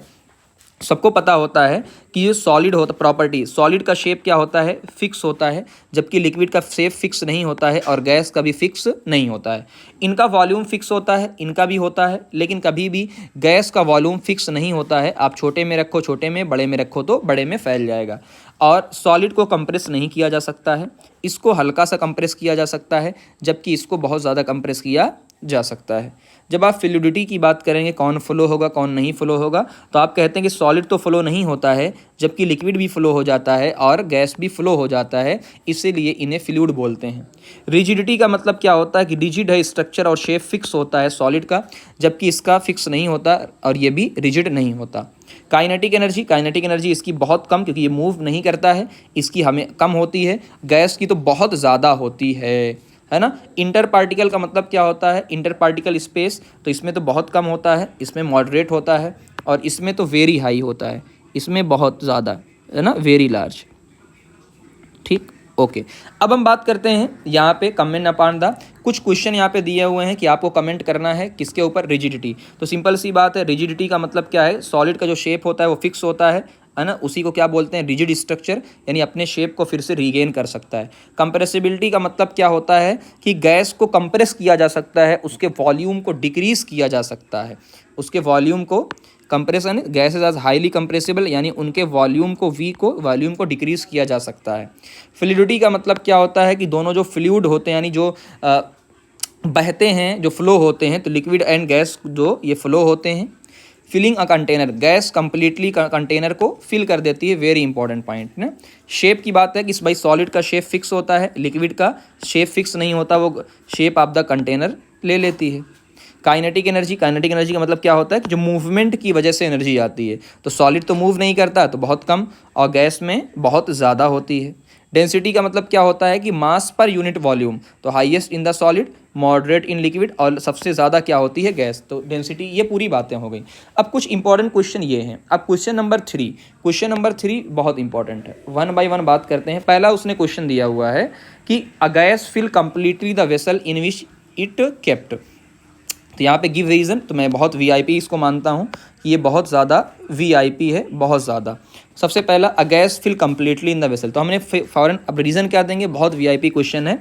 Gas have high kinetic energy, बहुत और भी एक्सप्लेन कर सकते हैं आधे एक पेज के अंदर। कैसे एक्सप्लेन करेंगे कि गैस के बीच में स्पेस क्या होता है, बहुत कम होता है, यानी इनके इस पार्टिकल के बीच में, गैस के पार्टिकल के बीच में स्पेस बहुत ज़्यादा होता है, पार्टिकल दूर दूर होते हैं, तो अट्रैक्शन कम होता है, जिसकी वजह से बहुत ज़्यादा मूव करते हैं। ठीक, तो गैस है हाई काइनेटिक एनर्जी, और इनके फोर्स ऑफ अट्रैक्शन क्या होता है, एकदम ना के बराबर होता है। तो होता क्या है कि सो दे स्प्रेड आउट, तो ये पूरे तरीके से कंटेनर के अंदर क्या हो जाते हैं, फैल जाते हैं। अगला question, a gas exert pressure on the wall of the container, very famous question. तो हमने पहले ही कहा था, वही सेम आधा पेज ऊपर वाला लिख के, गैस पार्टिकल मूव रैंडमली, कि गैस के पार्टिकल के बीच में स्पेस क्या होता है, बहुत ज़्यादा होता है, अट्रैक्शन बहुत कम होता है, जिसकी वजह से वो रैंडमली मूव करते हैं और कोलाइड करते हैं, टकराते हैं, और कहाँ पे, वॉल पे, जिसकी वजह से प्रेशर एक्सर्ट होता है। आगे, a wooden table should be called a solid, बिल्कुल, ये वुडन टेबल का शेप क्या होता है, फिक्स होता है, वॉल्यूम भी फिक्स होता है, स्ट्रक्चर रिजिड होता है, और आप उसको कंप्रेस नहीं कर सकते। आगे, we can easily move our hand in air, कि आप एयर में आराम से हैंड को मूव कर सकते हो, लेकिन सॉलिड में वी नीड कराटे एक्सपर्ट। इसका मतलब है, एयर एक गैस होती है जिसके बीच में बहुत ज़्यादा स्पेस होता है, ठीक है ना, तो स्पेस ज़्यादा होगा तो आप आराम से हाथ को मूव कर पाओगे, जबकि वुड एक सॉलिड होती है, टाइटली पैक होती है, ठीक, तो इसमें रेजिस्टेंस ज़्यादा होता है, यानी वो रुकावट पैदा करेगी और आप मूव नहीं कर पाएंगे, यानी कराटे एक्सपर्ट को लाना पड़ेगा, तब जाके वो तोड़ पाएगा। अगला क्वेश्चन ये दिया हुआ है, बहुत famous, liquid have lower density as compare to solid, बिल्कुल सही बात है, बट आपने हमेशा देखा कि ice float on a water. हालांकि कायदे कानून के हिसाब से क्या होना चाहिए भाई, कायदा कानून तो ये कहता है कि आइस एक सॉलिड होता है जो डूब जाना चाहिए, जबकि वो डूबता नहीं है। तो आगे आप क्लास 11 में पढ़ाया जाता है, बट हल्का सा बताता हूँ कि आइस इज़ अ सॉलिड, बिल्कुल आइस सॉलिड होता है, where the water molecule are arrange in open hexagonal structure. होता क्या है कि आइस का जो स्ट्रक्चर होता है उसी में आंसर छुपा हुआ है। तो आइस के स्ट्रक्चर को आप ध्यान से देखेंगे तो आइस का जो स्ट्रक्चर है वो देखो ऐसे है, ये आपका आइस का स्ट्रक्चर है पूरा का पूरा, यहाँ पे इसके मॉलिक्यूल हैं, इसे बोला जाता है हेक्सागन, और इसके बीच में स्पेस होता है, मोर स्पेस। तो आइस के स्ट्रक्चर के बीच में बहुत ज़्यादा स्पेस होता है। अब स्पेस की वजह से क्या होगा, ये लेस डेंस होगा, डेंसिटी क्या हो जाएगी, कम। तो ये आपको बहुत इंपॉर्टेंट चीज़ की तरफ बात करनी है। चलिए आइए हम एक इम्पॉर्टेंट टॉपिक की तरफ चलते हैं, और वो क्या होता है, टेम्परेचर। क्या बात करेंगे, टेम्परेचर। सबको पता होता है, आपने क्लास 6 पहले से पढ़ रखा है और अच्छे तरीके से, ताकि आपको पहले से पता हो कि हाँ आपने पढ़ रखा है। सबसे पहले आपने देखा सेल्सियस स्केल, हम ना, कि भाई 42 डिग्री सेल्सियस 30 डिग्री सेल्सियस होती है, और ये सबको पता होता है कि जो फ्रीजिंग पॉइंट होता है वो 0 होता है। नहीं भी पता है तो कोई बात नहीं, फ्रीजिंग पॉइंट का मतलब ये होता है कि बर्फ़ कितने पे जमता है, 0 डिग्री सेल्सियस पे, पानी कितने पे उबलता है, 100 डिग्री सेल्सियस पे उबलता है। बात समझ में आ गई। चलिए, केल्विन स्केल क्या होता है, साइंटिफिक रिसर्च में या इंटरनेशनल सिस्टम में केल्विन स्केल होती है, और जो बुखार नापते हैं उसे फ़ारेनहाइट बोलते हैं। तो जो एसआई यूनिट होती है वो क्या होती है, इंटरनेशनल सिस्टम जो होता है, कंफ्यूज मत होइएगा, एसआई नहीं होता है, एक्चुअल में वो आईएस होता है, यानी इंटरनेशनल सिस्टम, ठीक। केल्विन होता है, और केल्विन कहाँ से शुरू होता है, केल्विन में कोई डिग्री वगैरह नहीं होती है, केल्विन हमेशा पॉजिटिव होता है, टेम्परेचर तो नहीं, हमेशा शुरू कहाँ से होता है, वो 273 से, तो मेल्टिंग पॉइंट 273 अभी आपको पता चल जाएगा। Conversion between Celsius and degree Celsius और केल्विन, तो केल्विन सिंपल सा एक फार्मूला है कि भैया देखो, एक सिंपल सी कहानी बताता हूँ कैसे आपको दिमाग में रखना है। देखो, जब हम डिग्री सेल्सियस की बात करेंगे और जब हम कहाँ की बात करेंगे, केल्विन की बात करेंगे, तो ये शुरू होता है 0 से, ये शुरू होता है 273 से। बात समझ में आ गई ना, बस बात खत्म। तो अगर ये 0 से, ये 273 से, तो जब इसका 100 आएगा तो जाहिर सी बात है कि 273 प्लस 100, और अगर मैंने मान लिया कि इसको x है तो यानी 273 प्लस x। तो इस तरीके से आपको चीज़ों को कन्वर्ट करना है भाई। जैसे आपने कहा कि 25 डिग्री, तो कुछ नहीं करना है आपको, ये देखो ये क्वेश्चन आपको दिया हुआ है कि 25 डिग्री, तो देखो क्या करोगे आप, 25 को ऐड कर दोगे 273 में। आपसे कहा गया कि 300 केल्विन का मतलब क्या है, 300 केल्विन, अच्छा 300 उल्टा आ गया है, तो इसका मतलब 273 से क्या कर देंगे, माइनस कर देंगे। बात समझ में आ गई ना। चलिए अब हम बात करते हैं कि change of state of matter, कि अभी तक हमने पढ़ा सॉलिड, लिक्विड, गैस होते हैं। अब क्या सॉलिड को लिक्विड में, लिक्विड को सॉलिड में क्या कन्वर्ट कर सकते हैं या नहीं। तो हमने कहा कि देखो 3 स्टेट ऑफ मैटर होते हैं, और इनमें से जो वाटर होता है, वाटर ये तीनों में होता है। कैसे भाई, आइस सॉलिड में होता है, वाटर लिक्विड के अंदर होता है, स्टीम गैस के अंदर, ठीक है ना।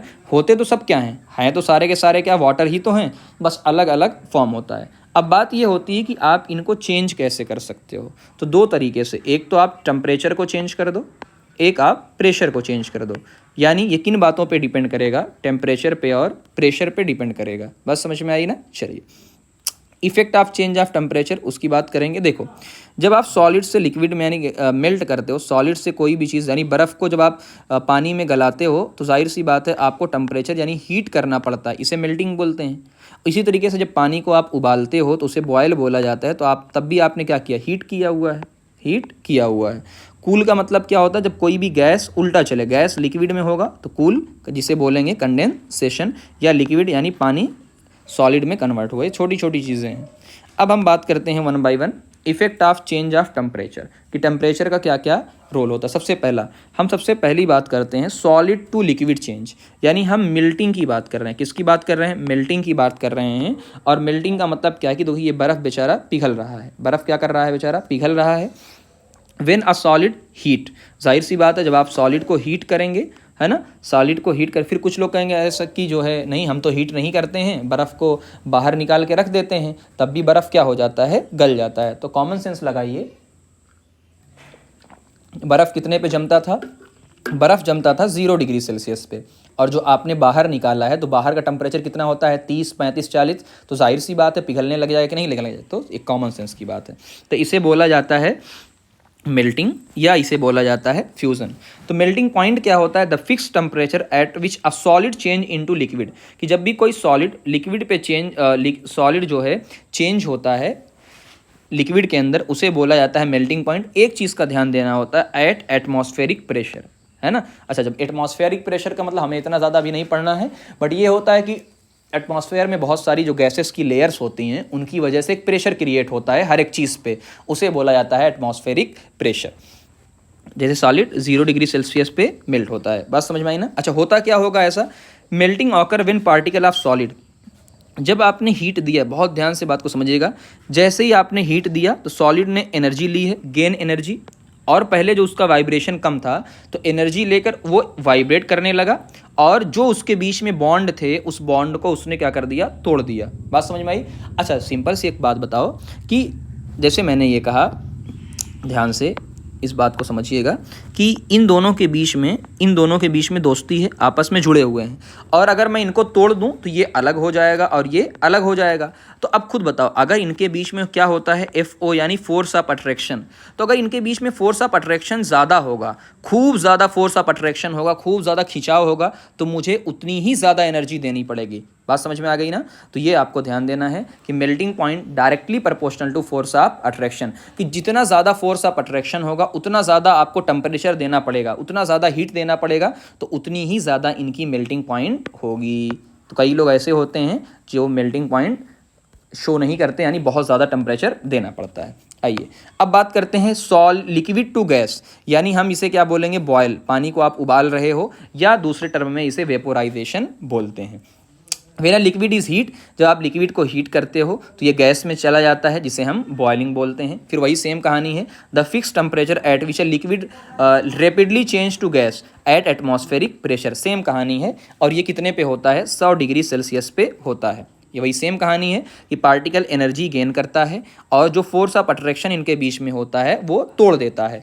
तो अच्छा, एक और चीज़ है, boiling point is the measure of force of attraction. बिल्कुल सही बात है, जैसा कि हमें अभी बात किया कि जितना ज़्यादा फोर्स ऑफ अट्रैक्शन होगा उतना ज़्यादा आपको हीट देनी पड़ेगी ना। चलिए अब आते हैं फिर से गैस टू लिक्विड। अब क्या हो रहा है कि अब जो गैस है वो लिक्विड में कन्वर्ट हो रही है। पहले फिगर दिखाता हूँ, इसका सबसे अच्छा एग्जांपल आपने आज ही घर पे जाके देखिएगा कि जब खाना बनता है, खाना बनने में क्या होता है, अब चाय बनती है, पानी गर्म करते हो तो आप क्या रखते हो? ढक्कन। तो सेम कहानी ये है कि देखो, आपने बर्नर या केटल, इसके अंदर पानी है, पानी को गर्म किया गया। अब पानी गर्म होगा तो जाहिर सी बात है कि इसके अंदर से भाप निकलेगी, स्टीम। ये है ना, ये स्टीम मैंने माना स्टीम। इसी स्टीम को मैंने क्या कर दिया? आइस डाला, यानी इसको ठंडा कर दिया। अब ठंडा कर दिया तो यही स्टीम फिर से किस में कन्वर्ट हो गई? स्टीम कंडेंस यानी लिक्विड। तो आप देखते होंगे कि जो घर पे जाके एक्सपेरिमेंट आज करके देखिएगा, गर्ल्स तो बहुत अच्छे से देख सकती हैं कि जब खाना बनाते हो आप तो भाप निकलती है और थोड़ी देर के बाद क्या होता है? थोड़ी देर के बाद जो पतीली होती है, जो आपका बर्तन होता है, उसके ऊपरी हिस्से में थोड़ी थोड़ी वाटर की बूंद आ जाती है। तो इसका मतलब जो भाप ऊपर गई होगी वो ठंडी हुई होगी और फिर से वो किस में कन्वर्ट हो गई होगी? पानी के अंदर, यानी लिक्विड के अंदर। तो वही सेम कहानी है, when a gas like steam cooled. इस बार क्या कर रहे हैं? उल्टी प्रोसेस हो रही है। अभी तक आप हीट दे रहे थे, अब कूलिंग का सिस्टम है तो लिक्विड में चेंज हो रही है। तो इस प्रोसेस को क्या बोलते हैं? कंडेंसेशन। कंडेंस हुआ है, ठंडा हुआ है। Occur when gas particle lose energy. अभी तक एनर्जी आप ले रहे थे, अब एनर्जी को आप लूज कर रहे हो, और एनर्जी अगर कम करोगे तो इसका मतलब क्या होगा कि पार्टिकल पास आएगा और फिर से क्या बना लेगा? लिक्विड बना लेगा। और ये बॉइलिंग के रिवर्स होता है, सिंपल सी बात है। फिर हम बात करते हैं लिक्विड टू सॉलिड चेंज, यानी आज पानी बर्फ़ में कन्वर्ट होगा, यानी फ्रीज होगा। आप फ्रीज की बात करेंगे। When a liquid is cooled, जाहिर सी बात है इसे सॉलिडिफिकेशन या फ्रीजिंग कई जगह बोलते हैं, ठीक। तो ये 0 डिग्री सेल्सियस पे होता है, वही सेम कहानी है, एनर्जी को लूज़ करता है और ये स्टॉप मूविंग फ्रीली। अभी तक जो फ्रीली मूव कर रहा था वो स्टॉप कर देगा और अपनी पोजीशन पे फिक्स हो जाएगा। तो पूरी बातें मेरी समझ से आपको समझ में आ गई होंगी और पूरी डिटेल में पढ़िएगा। केमिस्ट्री का बेसिक चैप्टर है, हर एक चीज़ को बहुत डिटेल करवा रहा हूँ। आप ज़रूर कमेंट में बताइए कि आपको समझ में आया नहीं, कमेंट ज़रूर कर दिया करिए, लाइक कर दिया करिए, है ना। चलिए अब बात करते हैं कि देखिए अभी तक क्या हो रहा था, जो सॉलिड था, जब सॉलिड को लिक्विड में कन्वर्ट करना है तो आपको मेल्ट करना पड़ेगा या वेपोराइज करना पड़ेगा। तो दोनों में क्या है? दोनों में बात यह है कि देखो आप यहाँ पे क्या कर रहे हो? हीट दे रहे हो। आप क्या कर रहे हो? हीट दे रहे हो। इसमें भी लिक्विड से इसमें कन्वर्ट करने पे क्या कर रहे हो? हीट दे रहे हो। लेकिन जब गैस से कन्वर्ट किस में हो रहा है? गैस कंडेंस हो रही है या फ्रीज हो रही है, यहाँ पे आप हीट निकाल रहे हो, यानी आप क्या कर रहे हो? कूल कर रहे हो। आप क्या कर रहे हो? कूल। और कूल का मतलब क्या होता है? हीट को निकालना। एक बहुत इंपॉर्टेंट बात यहाँ पे आएगी, जब सॉलिड डायरेक्टली गैस में चला जाए, जब सॉलिड डायरेक्टली गैस में चला जाए, directly without the liquid directly gas में चला जाए, आगे हम बात करेंगे, उसे बोला जाता है सब्लिमेशन। और गैस जब सॉलिड में चली जाए उसे बोला जाता है डिपोजिशन। तो सब्लिमेशन अपने सिलेबस के अंदर है। एक प्यारा सा कॉन्सेप्ट हमारे पास है और वो क्या है? Latent heat. लैटेंट हीट का मतलब क्या होती है? छिपी हुई हीट। बहुत इंपॉर्टेंट कॉन्सेप्ट है, क्लास 11 में भर भर के आता है डिटेल, एक चैप्टर के अंदर, थर्मल फिजिक्स के अंदर। डिफिनीशन की बात करते हैं फिर आपको समझ में आएगा। Latent heat is the energy required to change the state. तो ये एक ऐसी एनर्जी है जो स्टेट को चेंज करती है, यानी सॉलिड से लिक्विड को, लिक्विड से गैस को। लेकिन सबसे मेन बात है विदाउट चेंजिंग द टेम्परेचर। ये सबसे इंपॉर्टेंट बात है, सबसे इंपॉर्टेंट बात यही है। यहाँ पे लैटेंट का मतलब क्यों है अभी आपको बात समझ में आएगी। नो राइज इन टेम्परेचर, इस बात को गौर करिएगा, यही क्वेश्चन आपसे पूछा जाता है। When a substance change state, है ना, जब भी सॉलिड से लिक्विड में आप कन्वर्ट करते हो, टेम्परेचर इंक्रीज नहीं होता, टेम्परेचर इंक्रीज नहीं होता, जबकि आप हीट तो दे रहे हो, आप हीट तो दे रहे हो, लेकिन टेम्परेचर इंक्रीज नहीं होता है। अभी इस बात को मैं समझाऊंगा आपको और डिटेल में। मीनिंग ऑफ लैटेंट, तो लैटेंट हीट का मतलब क्या होता है? It's mean hidden, it's mean hidden, the heat energy is hidden, है ना। यानी क्या होता है? ये थर्मामीटर को भी पता नहीं चलता है। एनर्जी तो आप दे रहे हो, हीट तो आप दे रहे हो, तो थर्मामीटर को तो पता चलना चाहिए, लेकिन थर्मामीटर भी बेचारा जान नहीं पाता है। तो थर्मामीटर भी बेचारा जान नहीं पाता है कि क्या क्या हो रहा है। ओके तो ये बात हो गई, thermometer can not detect it, ठीक है ना। सिंस टेम्परेचर डज नॉट, क्यों, रीज़न क्या देंगे कि भैया देखो टेम्परेचर जब चेंज ही नहीं हो रहा है तो टेम्परेचर तो थर्मामीटर कैसे जान पाएगा, पॉसिबल ही नहीं है। अच्छा पर्पस क्या होता है इसका, पर्पस क्या है, latent heat is use to overcome the force of attraction, है ना। फोर्स, जो भी फोर्स ऑफ अट्रैक्शन है उसको क्या करता है, ओवरकम करता है, ख़त्म करता है। No increase is kinetic energy, same सारे पॉइंट लिंक हैं कि latent heat does not increase the kinetic energy, क्यों, टेम्परेचर फिक्स होता है, इसीलिए क्या होता है, काइनेटिक एनर्जी भी क्या होती है, फिक्स होती है। ओके टाइप कितने होते हैं, लेटेंट हीट ऑफ फ्यूज़न, यानी एक बार सॉलिड से आप लिक्विड को कन्वर्ट करोगे तो आप फ्यूज़ कर रहे हो तो एक फ्यूज़न की आएगी, और एक क्या आएगी, वेपोराइजेशन, यानी जब आप वेपर में कन्वर्ट करोगे। बात समझ में आई सबको, ठीक है। अब हम बात करते हैं कि ऐसा क्यों होता है, इसकी कहानी क्या होती है। मैं आपको यहाँ समझाने का ट्राई करता हूँ तो आपको पूरी बातें इसकी समझ में आ जाएगी मैं क्या कहना चाहता हूँ। देखो मैंने कहा ये आइस होता है और ये मैंने माना ये है वाटर, ठीक।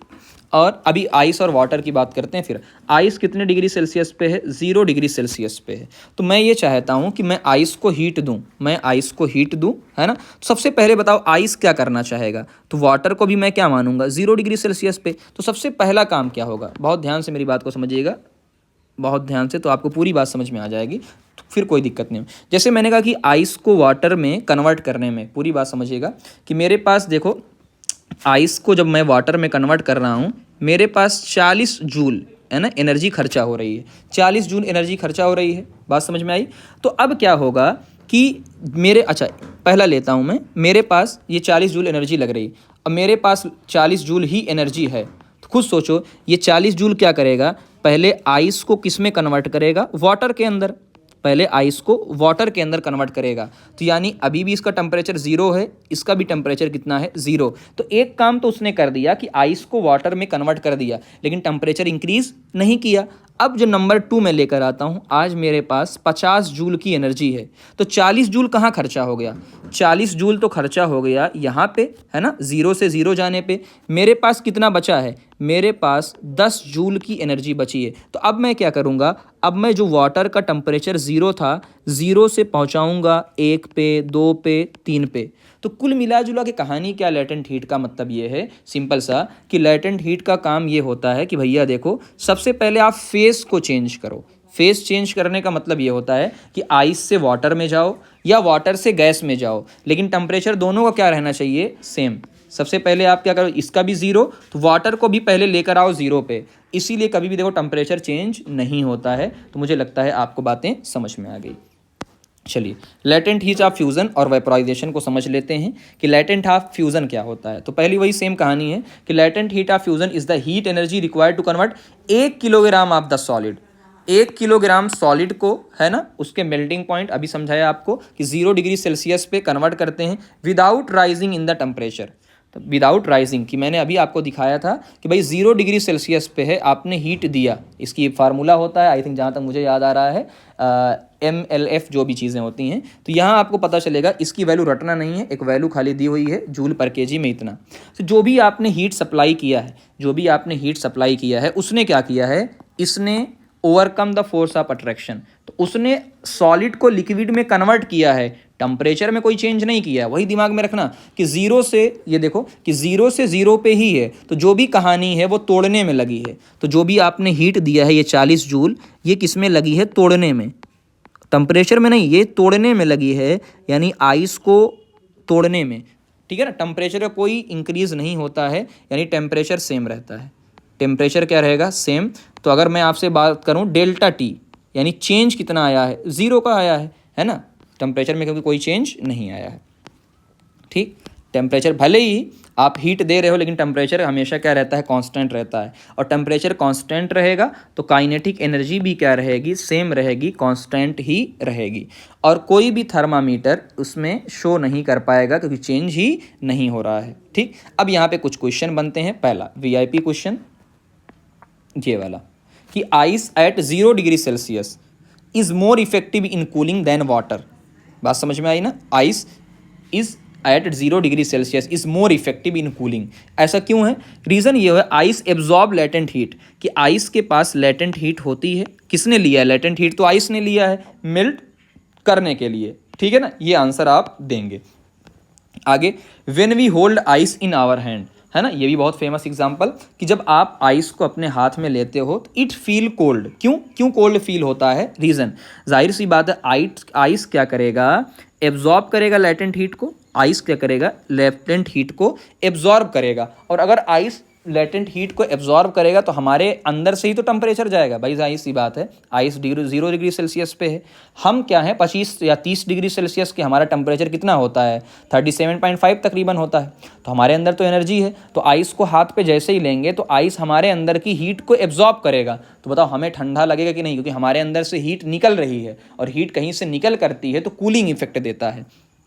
आगे, when crushed ice is heated in a beaker, जाहिर सी बात है एक्सपेरिमेंटली अगर देखेंगे, वेन क्रश्ड आइस, जो क्रश होते हैं पूरे, है ना, क्रश्ड आइस, क्रश नहीं बोल रहा भाई किसी का, heated in a beaker, the temperature remain at 0 degree Celsius until all ice melt. ठीक है ना, चलो, तो सारे के सारे क्या होते हैं? 0 डिग्री सेल्सियस पे ही होते हैं। ठीक, only then temperature start to rise, जब सारे के सारे पहले क्या, अच्छा इसका कहने का ये मतलब है कि आइस को जब आप क्रश करोगे तो 0 डिग्री सेल्सियस पे ही रहेगा, जब पूरा का पूरा आइस क्या हो जाएगा? मेल्ट, तब जाके टेम्परेचर बढ़ना स्टार्ट करेगा। बात समझ में है ना? चले, तो इसे ही क्या बोलते हैं? The energy added during melting is known as latent heat of the fusion, और यहाँ पे कोई भी टेम्परेचर का चेंज नहीं होगा। चलिए अगली बात करते हैं, latent heat of the vaporisation, वही सेम इसका भैया है, बस फ़र्क दोनों में क्या है? 1 kg लिक्विड को कन्वर्ट करने में, आज क्या है सॉलिड से नहीं, आज लिक्विड कन्वर्ट हो रहा है किसके अंदर? गैस के अंदर, और इसकी अपनी वैल्यू दी हुई है। ठीक, चलो एक और चीज़, when water reaches 100 degree Celsius it boils and changes to steam, कि जब पानी तभी स्टीम में कन्वर्ट होगा जब वो 100 डिग्री सेल्सियस पे पहुंच चुका होगा। टेम्परेचर रिमेन कांस्टेंट, जाहिर सी बात है टेम्परेचर हमेशा ही रहेगा, until all water become steam, जब तक कि पूरा का पूरा वाटर स्टीम में कन्वर्ट ना हो जाए, यानी सारी की सारी हीट जो है वो लिक्विड से कन्वर्ट करने में लगी हुई है, किसको? गैस में। सप्लाइड हीज, वही सेम कहानी है, use to overcome intermolecular force. Why temperature does not rise, वही सेम कहानी है कि heat is use to change, यही बार बार आंसर आप दीजिएगा कि जो भी हीट है वो स्टेट को चेंज करने में लगती है, टेम्परेचर इसीलिए क्या रहता है? सेम रहता है, कोई एग्जाम्पल यानी कोई राइज नहीं होता है।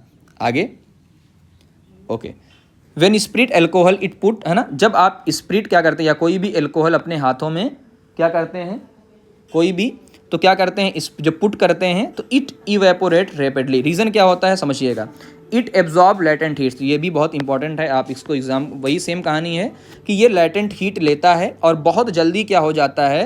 Cooling effect. अच्छा, वही कूलिंग इफेक्ट का मतलब क्या? मैंने कहा ना, ये हमारे अंदर से हीट को लेता है, और हमारे अंदर से हीट को लेता है तो इसका मतलब हमारे अंदर से हीट जाएगी तो हमें कूलिंग लगेगा। आगे एक बहुत फेमस है जिसमें बच्चे बहुत कंफ्यूज होते हैं, ये एक्सपेरिमेंटली चीज़ें दी हैं बट कोई दिक्कत नहीं, समझिएगा बहुत ध्यान से। Steam burn versus boiling water burn, तो इनका कहना ये है कि स्टीम कंटेन मोर हीट। अच्छा, सही बात है कि अगर कोई आप पानी से जल जाए आपका हाथ और एक बार आपका स्टीम से जल जाए तो क्या होगा? स्टीम से जला हुआ ज़्यादा खतरनाक होता है, उसका रीज़न समझिएगा। Steam contain more heat, steam के अंदर ज़्यादा हीट होती है ना, क्योंकि लेटेंट हीट उसके पास है, लेटेंट हीट उसके पास है। When steam condensed on the skin it release latent heat, तो अगर स्टीम हमारे स्किन पे लगता है तो लेटेंट हीट रिलीज़ कर देता है, जिसकी वजह से हमें ज़्यादा बर्न होता है।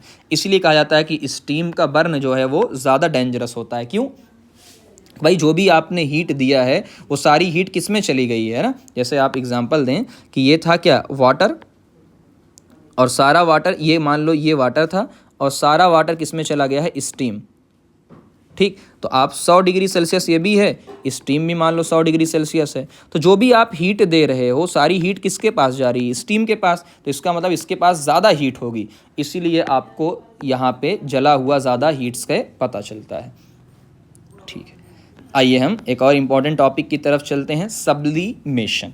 किसके बाद? सब्लिमेशन हमारा इंपॉर्टेंट कॉन्सेप्ट है। आपने अक्सर शादियों वगैरह में, फंक्शन वगैरह में प्यारी सी दुल्हन को देखा होगा, इस तरीके का पूरा क्या होता है? सिस्टम पूरा का पूरा धुआं निकलता है, आपने अक्सर ये चीज़ देखी है। आइए हम इस चीज़ को एक्सप्लेन करते हैं, ठीक है ना, सब ध्यान से देख लो। ये आपने देखा होगा, ये दवाएं भी आपने देखी होगी, है ना, ये शादी का माहौल आपने देखा होगा पूरा अच्छे तरीके से, तो इसको भी देख लो कि क्या क्या कहानियाँ हो रही हैं, क्या साइंस इसके पीछे है। तो अभी हमने बात किया कि सब्लिमेशन क्या होता है, direct conversion of solid into vapour. कि डायरेक्ट कन्वर्जन क्या, डायरेक्ट का मतलब क्या होता है कि डायरेक्ट सॉलिड से कन्वर्ट हो विदाउट बिकमिंग लिक्विड, यानी कुल मिला जुला के कहानी होती वैसे क्या है, देखो सॉलिड से कन्वर्ट होता है लिक्विड के अंदर और लिक्विड से कन्वर्ट किसके अंदर होता है, गैस के अंदर। लेकिन आज क्या हुआ है, आज डायरेक्टली कन्वर्ट क्या हो गया है, सॉलिड से गैस के अंदर, तो इसे ही बोला जाता है सब्लिमेशन। ठीक है ना। चलिए, तो सॉलिड से वेपर यानी आपने क्या किया है, हीट किया हुआ है। तो पहली चीज़ तो आपको एग्जाम्पल याद रखनी है, जो हमारे लिए सबसे इंपॉर्टेंट चीज़ है, डायरेक्ट एक नंबर में एग्जाम्पल पूछा जाता है। तो एक तो अमोनियम क्लोराइड, आयोडीन, सबसे famous example camphor, naphthalene, anthracene और ड्राई आइस। ड्राई आइस क्या होता है, solid CO2, solid carbon dioxide. तो क्या क्या इसमें सबसे ज़्यादा इंपॉर्टेंट है, ये और ये तीन सबसे ज़्यादा पूछे जाते हैं। कलर याद रखिएगा अगर आपको ध्यान देना है कलर कि iodine directly sublimate to violet, ठीक, ड्राई आइस कार्बन डाइऑक्साइड। तो होता ये एक्सपेरिमेंट वगैरह आप यहाँ से देख सकते हैं, ठीक। ये ड्राई आइस होता है यहाँ पे, ये वाला जब एग्जांपल आप देखेंगे तो ये होता है ड्राई आइस, है ना, बार बार आइस डाला जाता है ड्राई आइस, और एक बार कई बार पूछा जाता है ड्राई आइस क्या होता है, तो सॉलिड कार्बन डाइऑक्साइड होती है, ये डायरेक्टली गैस में ऐसे ही कन्वर्ट होती है, ठीक। अमोनियम क्लोराइड का एक्सपेरिमेंट आप देख सकते हैं। उसके बाद नेफ्थलीन बॉल का विदाउट रेसिड्यू, तो कई क्वेश्चन ये पूछा जाता है कि नेफ्थलीन बॉल विदाउट रेसिड्यू, जब ये डिसअपियर होता है कुछ भी नहीं छोड़ता है। रीज़न ये है, देखो कोई भी चीज़ लकड़ी वगैरह को जलाओगे तो लकड़ी वगैरह जल कर किस में कन्वर्ट हो जाएगी, कोयले वगैरह में। लेकिन नेफ्थलीन बॉल डायरेक्टली सॉलिड से गैस में चली गई है ना। अच्छा, काम क्या होता है, इंसेक्ट को भगाने के, मौत वगैरह को भगाने के काम आता है। तो यहाँ आप इसको फिगर को देख सकते हैं, अपने आसपास ज़रूर देखा होगा। चलिए, हमारा एक इम्पॉर्टेंट टॉपिक है इफेक्ट ऑफ प्रेशर। भाई हमने टेम्परेचर को देख लिया है कि टेम्परेचर की वजह से सॉलिड लिक्विड गैस में कन्वर्ट होते हैं। आइए प्रेशर की बात कर लेते हैं। तो gas can be liquefied by increasing the pressure, pressure को इंक्रीज़ करो, टेम्परेचर को डिक्रीज़ करो। जैसे जैसे प्रेशर को इंक्रीज़ करते जाओगे वैसे वैसे पार्टिकल क्या आते जाएंगे, पास आते जाएंगे। तो गैस को इस तरीके से लिक्विफाई किया जा सकता है। स्टेप क्या करेंगे समझिएगा। जब आप सबसे पहले गैस को कंप्रेस करेंगे, गैस को कंप्रेस करेंगे तो पार्टिकल क्या आएंगे, पास पास आएंगे। और क्या होगा, जब पार्टिकल पास पास आएंगे तो एनर्जी रिलीज़ करेंगे, हीट एनर्जी रिलीज़ करेंगे, तो इसको कूल करेंगे। और कूल करने की वजह से गैस किस में कन्वर्ट हो जाएगा, लिक्विड के अंदर, है ना, जैसा कि ऑक्सीजन और अमोनिया गैस वगैरह किया जाता है। चलिए, जैसे इसको ध्यान से देखेंगे, जब पिस्टन को नीचे की तरफ पुश करेंगे तो गैस कंप्रेस होगी एंड कूल होगी। तो गैस पार्टिकल क्या आएंगे, पास पास आएंगे। और कंप्रेस करेंगे तो एकदम ये किस में कन्वर्ट हो जाएंगे, लिक्विफाइड यानी लिक्विड में कन्वर्ट हो जाएंगे। जैसा कि आप इसमें एग्जांपल देख सकते हैं इस तरीके से, है ना, कि ये क्या है भाई, ये गैस है। गैस को क्या कर रहे हैं आप, कंप्रेस, और कंप्रेस कर रहे हैं तो किस में कन्वर्ट हो जा रही है, लिक्विड के अंदर। और ज़्यादा कर देंगे तो किसके अंदर कन्वर्ट हो जाएगी, सॉलिड के अंदर आपको कंप्रेस करती हुई मिल जाएगी। ठीक है ना, ये एग्जांपल आप देख सकते हैं। ड्राई आइस का, जैसा कि हम अभी हमने देखा था ड्राई आइस की बातें, सॉलिड कार्बन डाइऑक्साइड, तो ये हमारे सबसे इंपॉर्टेंट है कि ड्राई आइस को बोलते क्या हैं, solid carbon dioxide. High pressure, है ना, कि हाई प्रेशर में स्टोर करते, solid carbon dioxide is store under high pressure. Sublimation, अभी बताया आपको, जैसे ही प्रेशर को रिड्यूस करते हैं solid carbon dioxide directly change हो जाती है किसमें, आपको गैस के अंदर। इसी प्रोसेस को सब्लिमेशन बोलते थे, है ना। ये सारी चीज़ें अभी हमने पढ़ लिया है। ओके, चेंज ऑफ स्टेट की बात करते हैं। This conversion from solid to liquid is a change of state, बिल्कुल। अच्छा, ये हुआ कैसे, decrease the pressure increase the temperature, decrease the pressure और इंक्रीज द टेम्परेचर, ये बात आपको ध्यान देनी है। प्रॉपर्टी ऑफ ड्राई आइस क्या है, वाइट सॉलिड वाइट होता है, अभी देखा आपने फिगर के अंदर, बहुत कोल्ड होता है, ठंडा ठंडा लगेगा, और does not melt into liquid. ठीक है ना, तो ये जो आइस होता है ये लिक्विड के अंदर मेल्ट नहीं होता है, सीधा गैस के अंदर कन्वर्ट करता है। ठीक, ओके, ठीक। एक हमारा बहुत इंपॉर्टेंट टॉपिक है, वो क्या है, इवेपोरेशन। इवेपोरेशन मैं देख लेता हूँ कितना बचा हुआ है, उसी के हिसाब से बात करते हैं। ओके, चलिए, तो ये इवेपोरेशन टॉपिक हमारा है। तो इवेपोरेशन की हम बात कर लेते हैं, चलिए कर ही लेते हैं इवेपोरेशन की बात, समझिएगा। इवेपोरेशन होता क्या है, एक सिंपल सी, तो evaporation is the process where a liquid change into vapour. Liquid किस में चेंज होता है, वेपर के अंदर चेंज होता है, even below it's boiling point. ये पॉइंट सबसे इंपॉर्टेंट है। आइए इस बात को पहले यहाँ पे समझ लेते हैं कि क्या क्या अंतर होते हैं दोनों के अंदर। समझिएगा बहुत ध्यान से। देखो, एक तो आपने पढ़ा है अभी थोड़ी देर के पहले बॉयलिंग। तो बॉयलिंग का मतलब क्या होता है कि बॉयलिंग में आपको पानी को गर्म करना पड़ता है 100 डिग्री सेल्सियस तक, है ना। अभी थोड़ी देर पहले आपने पढ़ा कि जब आप बॉयल करते हो तो बॉयल कब तक करते हो, जब तक 100 डिग्री नहीं आ जाता। जब 100 डिग्री सेल्सियस आता है तब पानी बॉयल होने लगता है और किस में कन्वर्ट होने लगता है, पानी वेपर के अंदर कन्वर्ट होने लगता है। किसके अंदर, तो इसे बोला जाता है बॉयलिंग। लेकिन जब इसमें बात करते हैं इवेपोरेशन में, तो इवेपोरेशन पानी, ये दो सरफेस के पार्टिकल हैं, तो सरफेस के पार्टिकल ही सूरज की वजह से, सन की वजह से धीरे धीरे किस में कन्वर्ट हो जा रहे हैं, वेपर में कन्वर्ट हो जा रहे हैं। तो क्या क्या डिफरेंस है आप इसको पहले समझ लीजिए इवेपोरेशन और बॉयलिंग में। पहला, इवेपोरेशन जो होता है स्लो होता है, जाहिर सी बात है थोड़ा थोड़ा होगा, स्लो स्लो होगा, है ना।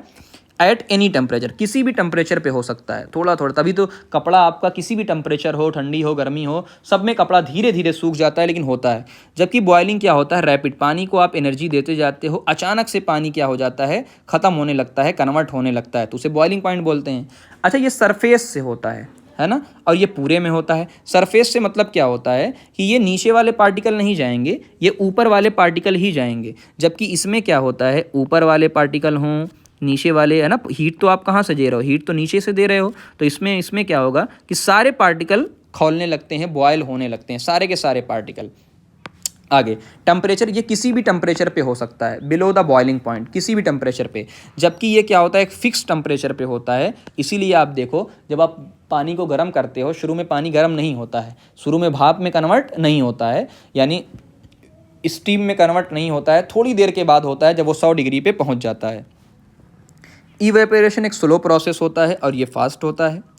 ये take heat from the surrounding, surrounding का मतलब क्या है, एटमॉस्फेयर से लेता है, सन से लेता है, और इसको चाहिए लगातार हीट। ऐसा नहीं होता ना कि पानी रख दो एक बॉटल में या एक जग में, एक पतीली में पानी रख दो और वो उबलने लग जाए, ऐसा तो पॉसिबल नहीं है, क्योंकि 100 डिग्री चाहिए उसको, ठीक है ना। चलिए, तो ड्राइंग क्लॉथ, वाटर, पॉन्ड, ये सारे इसके एग्जाम्पल होते हैं। तो ये पूरी बात आपको समझ में आ गई होगी, हम क्या बताना चाहते थे, अब दिक्कत नहीं होगी आपको, ठीक। चलिए, तो पहली चीज़ तो आपको समझ में आ गया। दूसरा, सरफेस से होता है। This happen because some particle have more kinetic energy.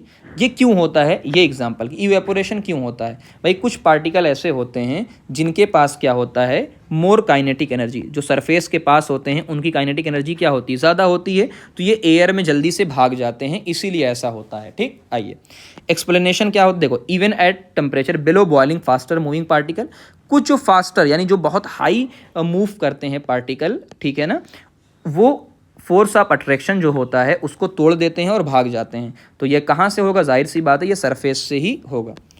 अच्छा, इंपॉर्टेंट नोट क्या है, latent heat of vaporisation must be supplied, ठीक है ना। तो ये सबसे इंपॉर्टेंट पॉइंट है कि भागने का मतलब ये नहीं कि कुछ भी टेम्परेचर वो भाग जाए, कम से कम उनको लेटेंट हीट तो मिलनी चाहिए ना, जितना कन्वर्ट होना है कम से कम उतना तो मिलनी ही चाहिए। एग्जाम्पल खाली आप देख लो, drying the cloth, evaporation, salt formation, है ना, ये सारे तो इसी के एग्जाम्पल हैं। तो आप इसके एग्जाम्पल को भी ध्यान रखिएगा, क्या क्या एग्जाम्पल इसके होते हैं। चलिए, अब बात कर लेते हैं आगे फैक्टर, कि कौन कौन से फैक्टर इसको अफेक्ट करते हैं। पहले ही मैंने लगा दिया है कि वेरी वीआईपी टॉपिक है। सबसे पहला टेम्परेचर, जाहिर सी बात है कि अगर टेम्परेचर ज़्यादा होगा तो जल्दी जल्दी कन्वर्ट होंगे, इवेपोरेशन ज़्यादा होगा। सरफेस एरिया, भाई जाहिर सी बात है, कपड़े को आप अगर मोड़ के फैलाओगे जल्दी नहीं सूखेगा, लेकिन अगर कपड़े को अच्छे से फैला के फैलाओगे तो आराम से क्या हो जाएगा, सूख जाएगा, क्योंकि सरफेस एरिया ज़्यादा होगा तो ज़्यादा कन्वर्ट हो जाएगा। ह्यूमिडिटी का मतलब क्या है, less humidity faster evaporation. Humidity का मतलब क्या होता है, आपको पता है, ह्यूमिडिटी मतलब नमी। अब जाहिर सी बात, अगर नमी होगी तो जल्दी से सूखेगा नहीं, जल्दी से कन्वर्ट नहीं होगा। यही एक पॉइंट आपको उल्टा याद रखना है कि ह्यूमिडिटी कम होनी चाहिए। ह्यूमिडिटी क्या होनी चाहिए, कम होनी चाहिए, नमी कम होनी चाहिए। ओके, अब हम वन बाय वन बात कर लेते हैं टेम्परेचर, कि भाई देखो, the rate of evaporation increase with an increase in temperature. अच्छा, रीज़न क्या होगा कि जैसे जैसे आप टेम्परेचर ज़्यादा देंगे तो काइनेटिक एनर्जी उतना ज़्यादा होगी, और काइनेटिक एनर्जी ज़्यादा होगी तो पार्टिकल जल्दी भाग जाएंगे, और जल्दी भाग जाएंगे तो जल्दी कपड़ा सूख जाएगा। तो ऐसे ही दिमाग में लगाना, कपड़ा जल्दी कब सूखेगा, ठीक है ना। तो पार्टिकल एस्केप मोर ईजली, जल्दी भाग जाएंगे। तो मैक्सिमम इवेपोरेशन, तो एक क्वेश्चन ये बन जाता है कि मैक्सिमम इवेपोरेशन कब होगा, बॉइलिंग पॉइंट, क्योंकि उसी पे क्या हो जाएगा 100 डिग्री सेल्सियस पे पहुंच जाएगा, जो उसके लिए सफिशिएंट होता है। दूसरा हम बात करते हैं सरफेस एरिया के बारे में कि जितना ज़्यादा सरफेस एरिया होगा, जितना ज़्यादा एरिया होगा उतना ज़्यादा, रीज़न क्या होगा कि भाई वाटर को एक चाइना डिश में रखो, ठीक है ना, और एक टेस्ट ट्यूब में रखो, तो जो एरिया किसका ज़्यादा है, तो आपको जाहिर सी बात है कि एरिया चाइना डिश का यानी प्लेट का एरिया ज़्यादा होता है, वहाँ जल्दी से इवेपोरेशन हो जाएगा। इसीलिए कहा जाता है कि स्प्रेडिंग वेट क्लॉथ, कि आप कपड़े को हमेशा अच्छे से फैलाया करो, फैला के तार पे डाला करो, तो आराम से क्या हो जाएगा, है ना। Rain water on road evaporate faster when spread out, कि जब रेन वाटर क्या होता है दूर तक फैली हुई होती है तो आराम से वह इवेपोरेट हो जाती है। ह्यूमिडिटी की बात करते हैं। ह्यूमिडिटी का मतलब क्या होता है, amount of water vapour in air, कि एयर के अंदर कितनी नमी है, कितने वाटर वेपर होते हैं। अच्छा, रीज़न क्या होता है कि देखो लो ह्यूमिडिटी हाई इवेपोरेशन, इसलिए कहा ना आज नमी कम है, और जब भी नमी कम होती है तो चाहे कपड़े हों और चाहे अपने स्वेट या पसीने हों वो जल्दी इवेपोरेट हो जाते हैं। बात ठीक है ना, इस तरीके से आपको कहानी ध्यान रखना है। विंड स्पीड की बात करते हैं। हायर विंड स्पीड, है ना, विंड कैरी अवे। अच्छा, हवा की वजह से क्या होता है कि जो वेपर पार्टिकल होते हैं वो चले जाते हैं, तो हवा की अब वेपर पार्टिकल चले गए हैं तो वेपर कंसंट्रेशन क्या हो चुकी है, कम, तो आराम से क्या हो जाए, विंडी डे में आराम से कपड़ा सूख जाता है। चलिए, ये पूरी बात हो गई। अब हम बात करते हैं cooling caused by the evaporation. एक लास्ट टॉपिक की तरफ चलते हैं हम लोग, कूलिंग, की इवेपोरेशन की वजह से कूलिंग कैसे होती है। तो आइए बात करते हैं, वेरी इंपॉर्टेंट कॉन्सेप्ट, हालांकि हम पहले समझ चुके हैं इस कॉन्सेप्ट को, फिर भी एक बार समझने की कोशिश करते हैं कि इवेपोरेशन रिक्वायर एनर्जी। सही बात है, अगर इवेपोरेशन होना है, लिक्विड को कन्वर्ट होना है वेपर में, इसको एनर्जी चाहिए। अब कम से कम कितनी एनर्जी चाहिए, कम से कम लेटेंट हीट तो चाहिए, कम से कम कितनी चाहिए, लेटेंट हीट ऑफ वेपोराइजेशन तो कम से कम इसको चाहिए ताकि वो कन्वर्ट हो सके लिक्विड से गैस के अंदर। अब खुद सोचो, when a liquid evaporate it take this heat, अब ये हीट कहाँ से मिलेगी, खुद अंदाज़ा लगाओ, ये हीट कहाँ से लगेगी, सरफेस ऑफ द ऑब्जेक्ट, ये किसी न कहीं से हीट मिलेगी, और कहीं ना कहीं से अगर इसको हीट मिलेगी तो ऑब्जेक्ट क्या होगा, कूल। क्या मतलब इसका है, इस बात को आप समझिएगा। जैसे मैंने कहा कि भैया ये आइस है, ये आइस है, ये पूरा आइस है, और ये मैं हूँ, मैं इसको क्या दे रहा हूँ, हीट, मेरे हाथ से ये हीट ले रहा है, तो मेरे अंदर हीट क्या होगी, कम, मेरे अंदर हीट क्या होगी, कम। तो भाई पहले मान लो 35 डिग्री सेल्सियस थी, मैंने इसको हीट दे दिया तो मेरे अंदर हीट थोड़ी सी कम बची, कितनी बच गई, मैंने मान लिया 32, तो बताओ कूल हुआ कि नहीं, तो पहले से मुझे कूलिंग लगेगी कि नहीं लगेगी, तो जाहिर सी बात है। तो एक बात आप याद रखिएगा हमेशा कि इवेपोरेशन यानी इवेपोरेशन की वजह से कूलिंग कैसे आती है,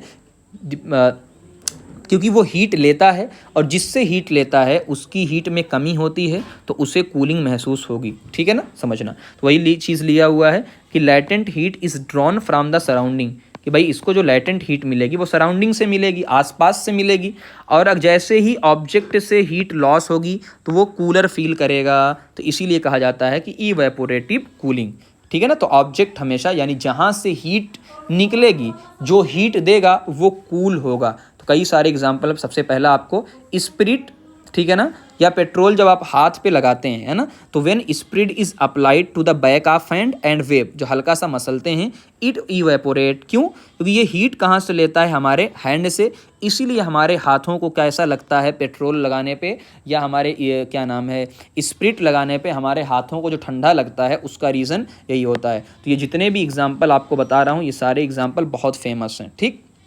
मटके की भी सेम कहानी यही है। मटके की कहानी क्या है, देखो, मटके में पानी रखा जाता है और ठंडा रखने के लिए रीज़न क्या होता है, द पॉट हैज़ टिनी पोर, इसके अंदर छोटे छोटे पोर होते हैं, ठीक है ना, जो थोड़ा थोड़ा वाटर को बाहर की तरफ भेजते हैं।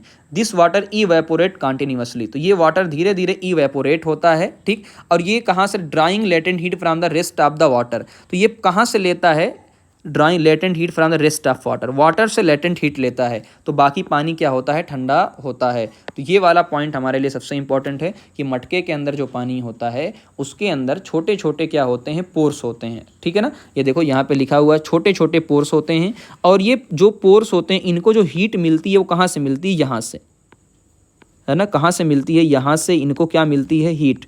तो अगर यहाँ से इनको मिलती है हीट, तो हीट क्या होगी, कम, तो इसकी वजह से अंदर का पानी क्या होता है, ठंडा होता है। तो ये रीज़न हम लोग देंगे, ठीक है। अगला पॉइंट हम क्या देंगे, हमारे बॉडी से जो स्वेटनिंग सिस्टम है पूरा का पूरा उसकी, अच्छा नहीं और एग्जांपल अभी हैं, हाँ, कि ठंडियों के गर्मियों के अंदर क्या होता है, विलेज के अंदर पानी का लोग छिड़काव करते हैं, पानी का ज़मीनों पे या छत के ऊपर आज भी बाल्टी बाल्टी पानी डाला जाता है, या आउटसाइड द होम। रीज़न क्या होता है, ग्राउंड से, ज़मीन से वो क्या लेते हैं, है ना, लेटेंट हीट लेते हैं और पानी पूरा क्या हो जाता है, गर्मी ज़मीन की निकल जाती है। क्या लोग कहते हैं ना कि छत पे एक बाल्टी पानी डाल दो तो उससे क्या होगा, उससे छत की गर्मी निकल जाएगी। उसका रीज़न यही होता है कि जो छत के अंदर गर्मी है वो गर्मी दे देगा किसको, पानी को, और पानी इवेपोरेट हो जाएगा और छत क्या हो जाएगा, ठंडा हो जाएगा। ऐसे ही ट्री का जो एग्जांपल होता है ये भी बहुत फेमस आपने पढ़ा होगा ज़रूर, है ना, कि ट्रांसपीरेशन एक प्रोसेस होती है जिसमें water vaporise from the leaf, है ना। तो लीफ के जो स्टोमेटा होते हैं, लीफ के जो स्टोमेटा, आपने ये चीज़ तो अच्छे से पढ़ रखी होगी, है ना, कि जो लीफ का स्टोमेटा होता है इसके अंदर क्या होता है, CO2 तो आती है, CO2 तो आती है, ऑक्सीजन बाहर जाती है और ऑक्सीजन के साथ साथ वाटर भी क्या जाता है, बाहर जाता है। अब वाटर बाहर कैसे जाता है, तो जाहिर सी बात है कि सराउंडिंग की एयर से क्या लेता है, वो लेटेंट हीट लेता है। तो इसीलिए क्या होता है, बाहर की वजह से कूलर हो जाता है। तो इसीलिए कहा जाता है कि ट्रांसपीरेशन की वजह से कूलिंग, यानी पत्तियाँ एकदम कूल हो जाती हैं, ठंडी हो जाती हैं। अगला हमारे लिए सबसे इंपॉर्टेंट टॉपिक क्या आया, स्वेटनिंग। कौन सा टॉपिक, हमारी बॉडी में जो कूलिंग सिस्टम होता है, तो अपनी बॉडी की बात है तो इसलिए हम इसको इंपॉर्टेंट देते हैं, हमारी खुद की बॉडी की बात हो रही है। आइए, आवर बॉडी मेंटेन टेम्परेचर, सही बात है, हमारी बॉडी का टेम्परेचर क्या रहता है, मेंटेन रहता है हमेशा तकरीबन। ऑन अ हॉट डे या during the physical activity the body temperature increase, तो हमारी बॉडी टेम्परेचर क्या हो जाता है, भैया कोई एक्टिविटी कर दो या गर्मी होती है तो बॉडी टेम्परेचर बहुत ज़्यादा होने लगता है। तो हमारा जो स्वेट ग्लैंड होता है, पसीने वाली, वो रिलीज मॉइस्चर यानी स्वेट निकालते हैं, ठीक। अब जब स्वेट इवेपोरेट होता है, जब पसीना निकलता है और वो सूखता है, तो हीट कहाँ से लेगा, जाहिर सी बात है हमारी बॉडी से ही हीट लेगा। अब खुद सोचो, हमारी बॉडी ने हीट दिया तो यानी हमारी बॉडी से हीट क्या हुई, लॉस हुई, तो हमारे बॉडी में क्या हुआ, कूल, है ना, and body keep the temperature constant. बात समझे, तो हमारा टेम्परेचर मेंटेन रहता है, इसलिए हमें क्या लगती है, हल्की सी, जब पसीना सूखता है तो हमें ठंडी सी लगती है। This is a natural cooling mechanism, natural cooling. अच्छा, रीज़न क्या हम देंगे कि भैया देखो सिंपल सी बात है और अच्छे समझते हैं कि हमारी बॉडी जब गर्म हुई, हमारी बॉडी को अपना टेम्परेचर मेंटेन करना था तो उसने पसीना निकाला, और पसीने ने एनर्जी कहाँ से ली, हमारी बॉडी से। तो जाहिर सी बात है हमें कूल महसूस हुआ और टेम्परेचर मेंटेन हुआ। और इम्पॉर्टेंट ऑफ कॉटन क्लॉथ, ये भी बहुत फेमस एग्जांपल हमेशा आपको बुक वगैरह में मिलेगा। क्या मतलब, देखो, in hot weather the sweat more, अभी थोड़ी देर के पहले हमने बात किया कि बहुत ज़्यादा क्या होते हैं, हमें पसीना निकलता है। Cotton is a good absorber, और कॉटन क्या होता है, पसीने को एब्जॉर्ब करने वाला, इसीलिए कहते हैं कॉटन के कपड़े गर्मी में पहनो। It allows sweat to be exposed, अच्छा रीज़न क्या होता है, उसमें क्या होता है, हल्के से पोर होते हैं, कॉटन में हल्के हल्के पोर होते हैं, तो जो भी पसीना होता है वो बाहर की तरफ निकलता है ना, और इवेपोरेट होता है, और इवेपोरेशन की वजह से sweat remove heat from the body, तो हमारी बॉडी को ठंडा महसूस करवाता है, ठीक। ये बात आपको ध्यान देना है। और जो सिंथेटिक कपड़े होते हैं डू नॉट एब्जॉर्ब स्वेट, और हीट को क्या करते हैं, ट्रैप करते हैं, और पसीने को पूरी तरीके से निकाल नहीं पाते हैं। Fan help increase the rate, अच्छा एक और चीज़ है, जो फ़ैन होते हैं वो रेट ऑफ इवेपोरेशन को क्या करते हैं, इंक्रीज़ करते हैं, तो इसीलिए हमें ज़्यादा कूल लगता है, ठीक। आगे, अच्छा ये एक और क्वेश्चन, डेजर्ट कूलर, ये भी एग्जांपल दिया हुआ है आपकी एनसीईआरटी में, तो हर एग्जांपल मैंने बहुत सोच समझ के रखे हुए हैं। Desert cooler use water evaporation to cool the air, reason, अच्छा एक और कि desert cooler work better on a hot dry days, तो ये सीधा क्वेश्चन उठ के चला आएगा, रीज़न समझना। On a hot dry day, कि जो हॉट और सूखा दिन होता है इवेपोरेशन रेट क्या होता है, हाई। अभी हमने आपको बताया कि जब हॉट होगा टेम्परेचर ज़्यादा होगा तो इवेपोरेशन ज़्यादा होगा, ड्राई डेज यानी नमी कम होगी तब भी क्या होगा, हाई होगा, तो इससे कूलिंग इफेक्ट ज़्यादा होगा। कूलिंग इफेक्ट क्या, इवेपोरेशन ज़्यादा तो कूलिंग इफेक्ट भी क्या होगा, ज़्यादा होगा। और जो ड्राई एयर होती है वो एब्जॉर्ब वाटर वेपर, और ये वाटर वेपर को ईजिली एब्जॉर्ब कर लेती है, तो इसीलिए कूलर आर मोर इफेक्टिव, जो भी कूलर होते हैं वो ज़्यादा इफेक्टिव कब होते हैं, when the air is hot, जब एयर हॉट होगी और ह्यूमिडिटी उसकी क्या होगी, लो होगी, है ना, वरना नमी होगी तो इवेपोरेशन ज़्यादा। तो कुल मिला जुला के आपको ये देखना है कि हॉट एंड ड्राई डेज में इवेपोरेशन ज़्यादा होता है, इसीलिए क्या हो जाता है, इसमें अच्छी कूलिंग होती है। ये तो एक और चीज़ है, कूलिंग ऑफ टी या milk faster in a saucer. तो अभी आपको पता चला जो सॉसर होता है ना, इसीलिए कहते हैं ना पहले ज़माने में लोग चाय की प्याली में, यानी कप में नहीं, चाय की प्याली में, प्याली जो होती थी ना उसमें चाय पीते थे। उसका रीज़न ये सिंपल यही होता था कि जो सॉसर होता है उसका सरफेस एरिया क्या होता है, ज़्यादा। अब सरफेस एरिया ज़्यादा होता है तो इवेपोरेशन भी क्या होगा, ज़्यादा होगा। और अगर इवेपोरेशन ज़्यादा होगा तो कूलिंग भी क्या होगी, ज़्यादा होगी। बात समझ में आई ना? ओके, कूलिंग भी ज़्यादा होगी। तो ये बात आपको ध्यान देनी है। ओके, हाँ, सिस्टम सारी चीज़ चल रही। आज क्या हुआ कि आज पूरा मोशन का मैंने वीडियो बनाया हुआ था पूरा का पूरा, और बहुत बेहतरीन वीडियो बनाया हुआ था, लेकिन माइक्रोफोन ऑन ही नहीं था और इसी वजह से पूरा वीडियो बर्बाद चला गया। अब देखते हैं आगे क्या होगा। अच्छा, एक और चीज़ है, to show the presence of water vapour in the air. एक टॉपिक ये आपका दिखा हुआ है, और एक आपका यहाँ पे आप देख सकते हैं कि एक फोर्थ स्टेट प्लाज्मा, एक फोर्थ स्टेट है, 3 स्टेट के अलग फोर्थ, और एक और आपका है बोथ आइंस्टीन कंडेंसेशन। अगर इसकी ज़रूरत होगी तो आप कमेंट करिएगा, मैं इसका भी वीडियो बना दूंगा, ठीक है ना। तो अब सबसे पहले आपको ये बताना है कि आपको वीडियो कैसा लगा, कमेंट ज़रूर करना है, आपको कमेंट ज़रूर करना है, तभी आगे की वीडियो आएगी। अब दूसरी चीज़ मैं आपको दिखाऊँ कि मेरे पास और क्या क्या चीज़ें हैं, आप समझिएगा ध्यान से। यहाँ और भी चीज़ें क्या है, देखो, एनसीईआरटी सॉल्यूशन, एग्जाम्पलर सॉल्यूशन, एसचात के सॉल्यूशन, सारी चीज़ें मेरे पास हैं। तो अगर आप कमेंट करोगे, वीडियो को शेयर करोगे, तो मैं और चीज़ें आपके लिए लेकर आया करूँगा, वरना चीज़ें बहुत ज़्यादा नहीं। तो एक हिम्मत मिलती है हमको, तो इस चीज़ को आप ध्यान दीजिएगा। चलिए मिलते हैं, थैंक यू वेरी मच।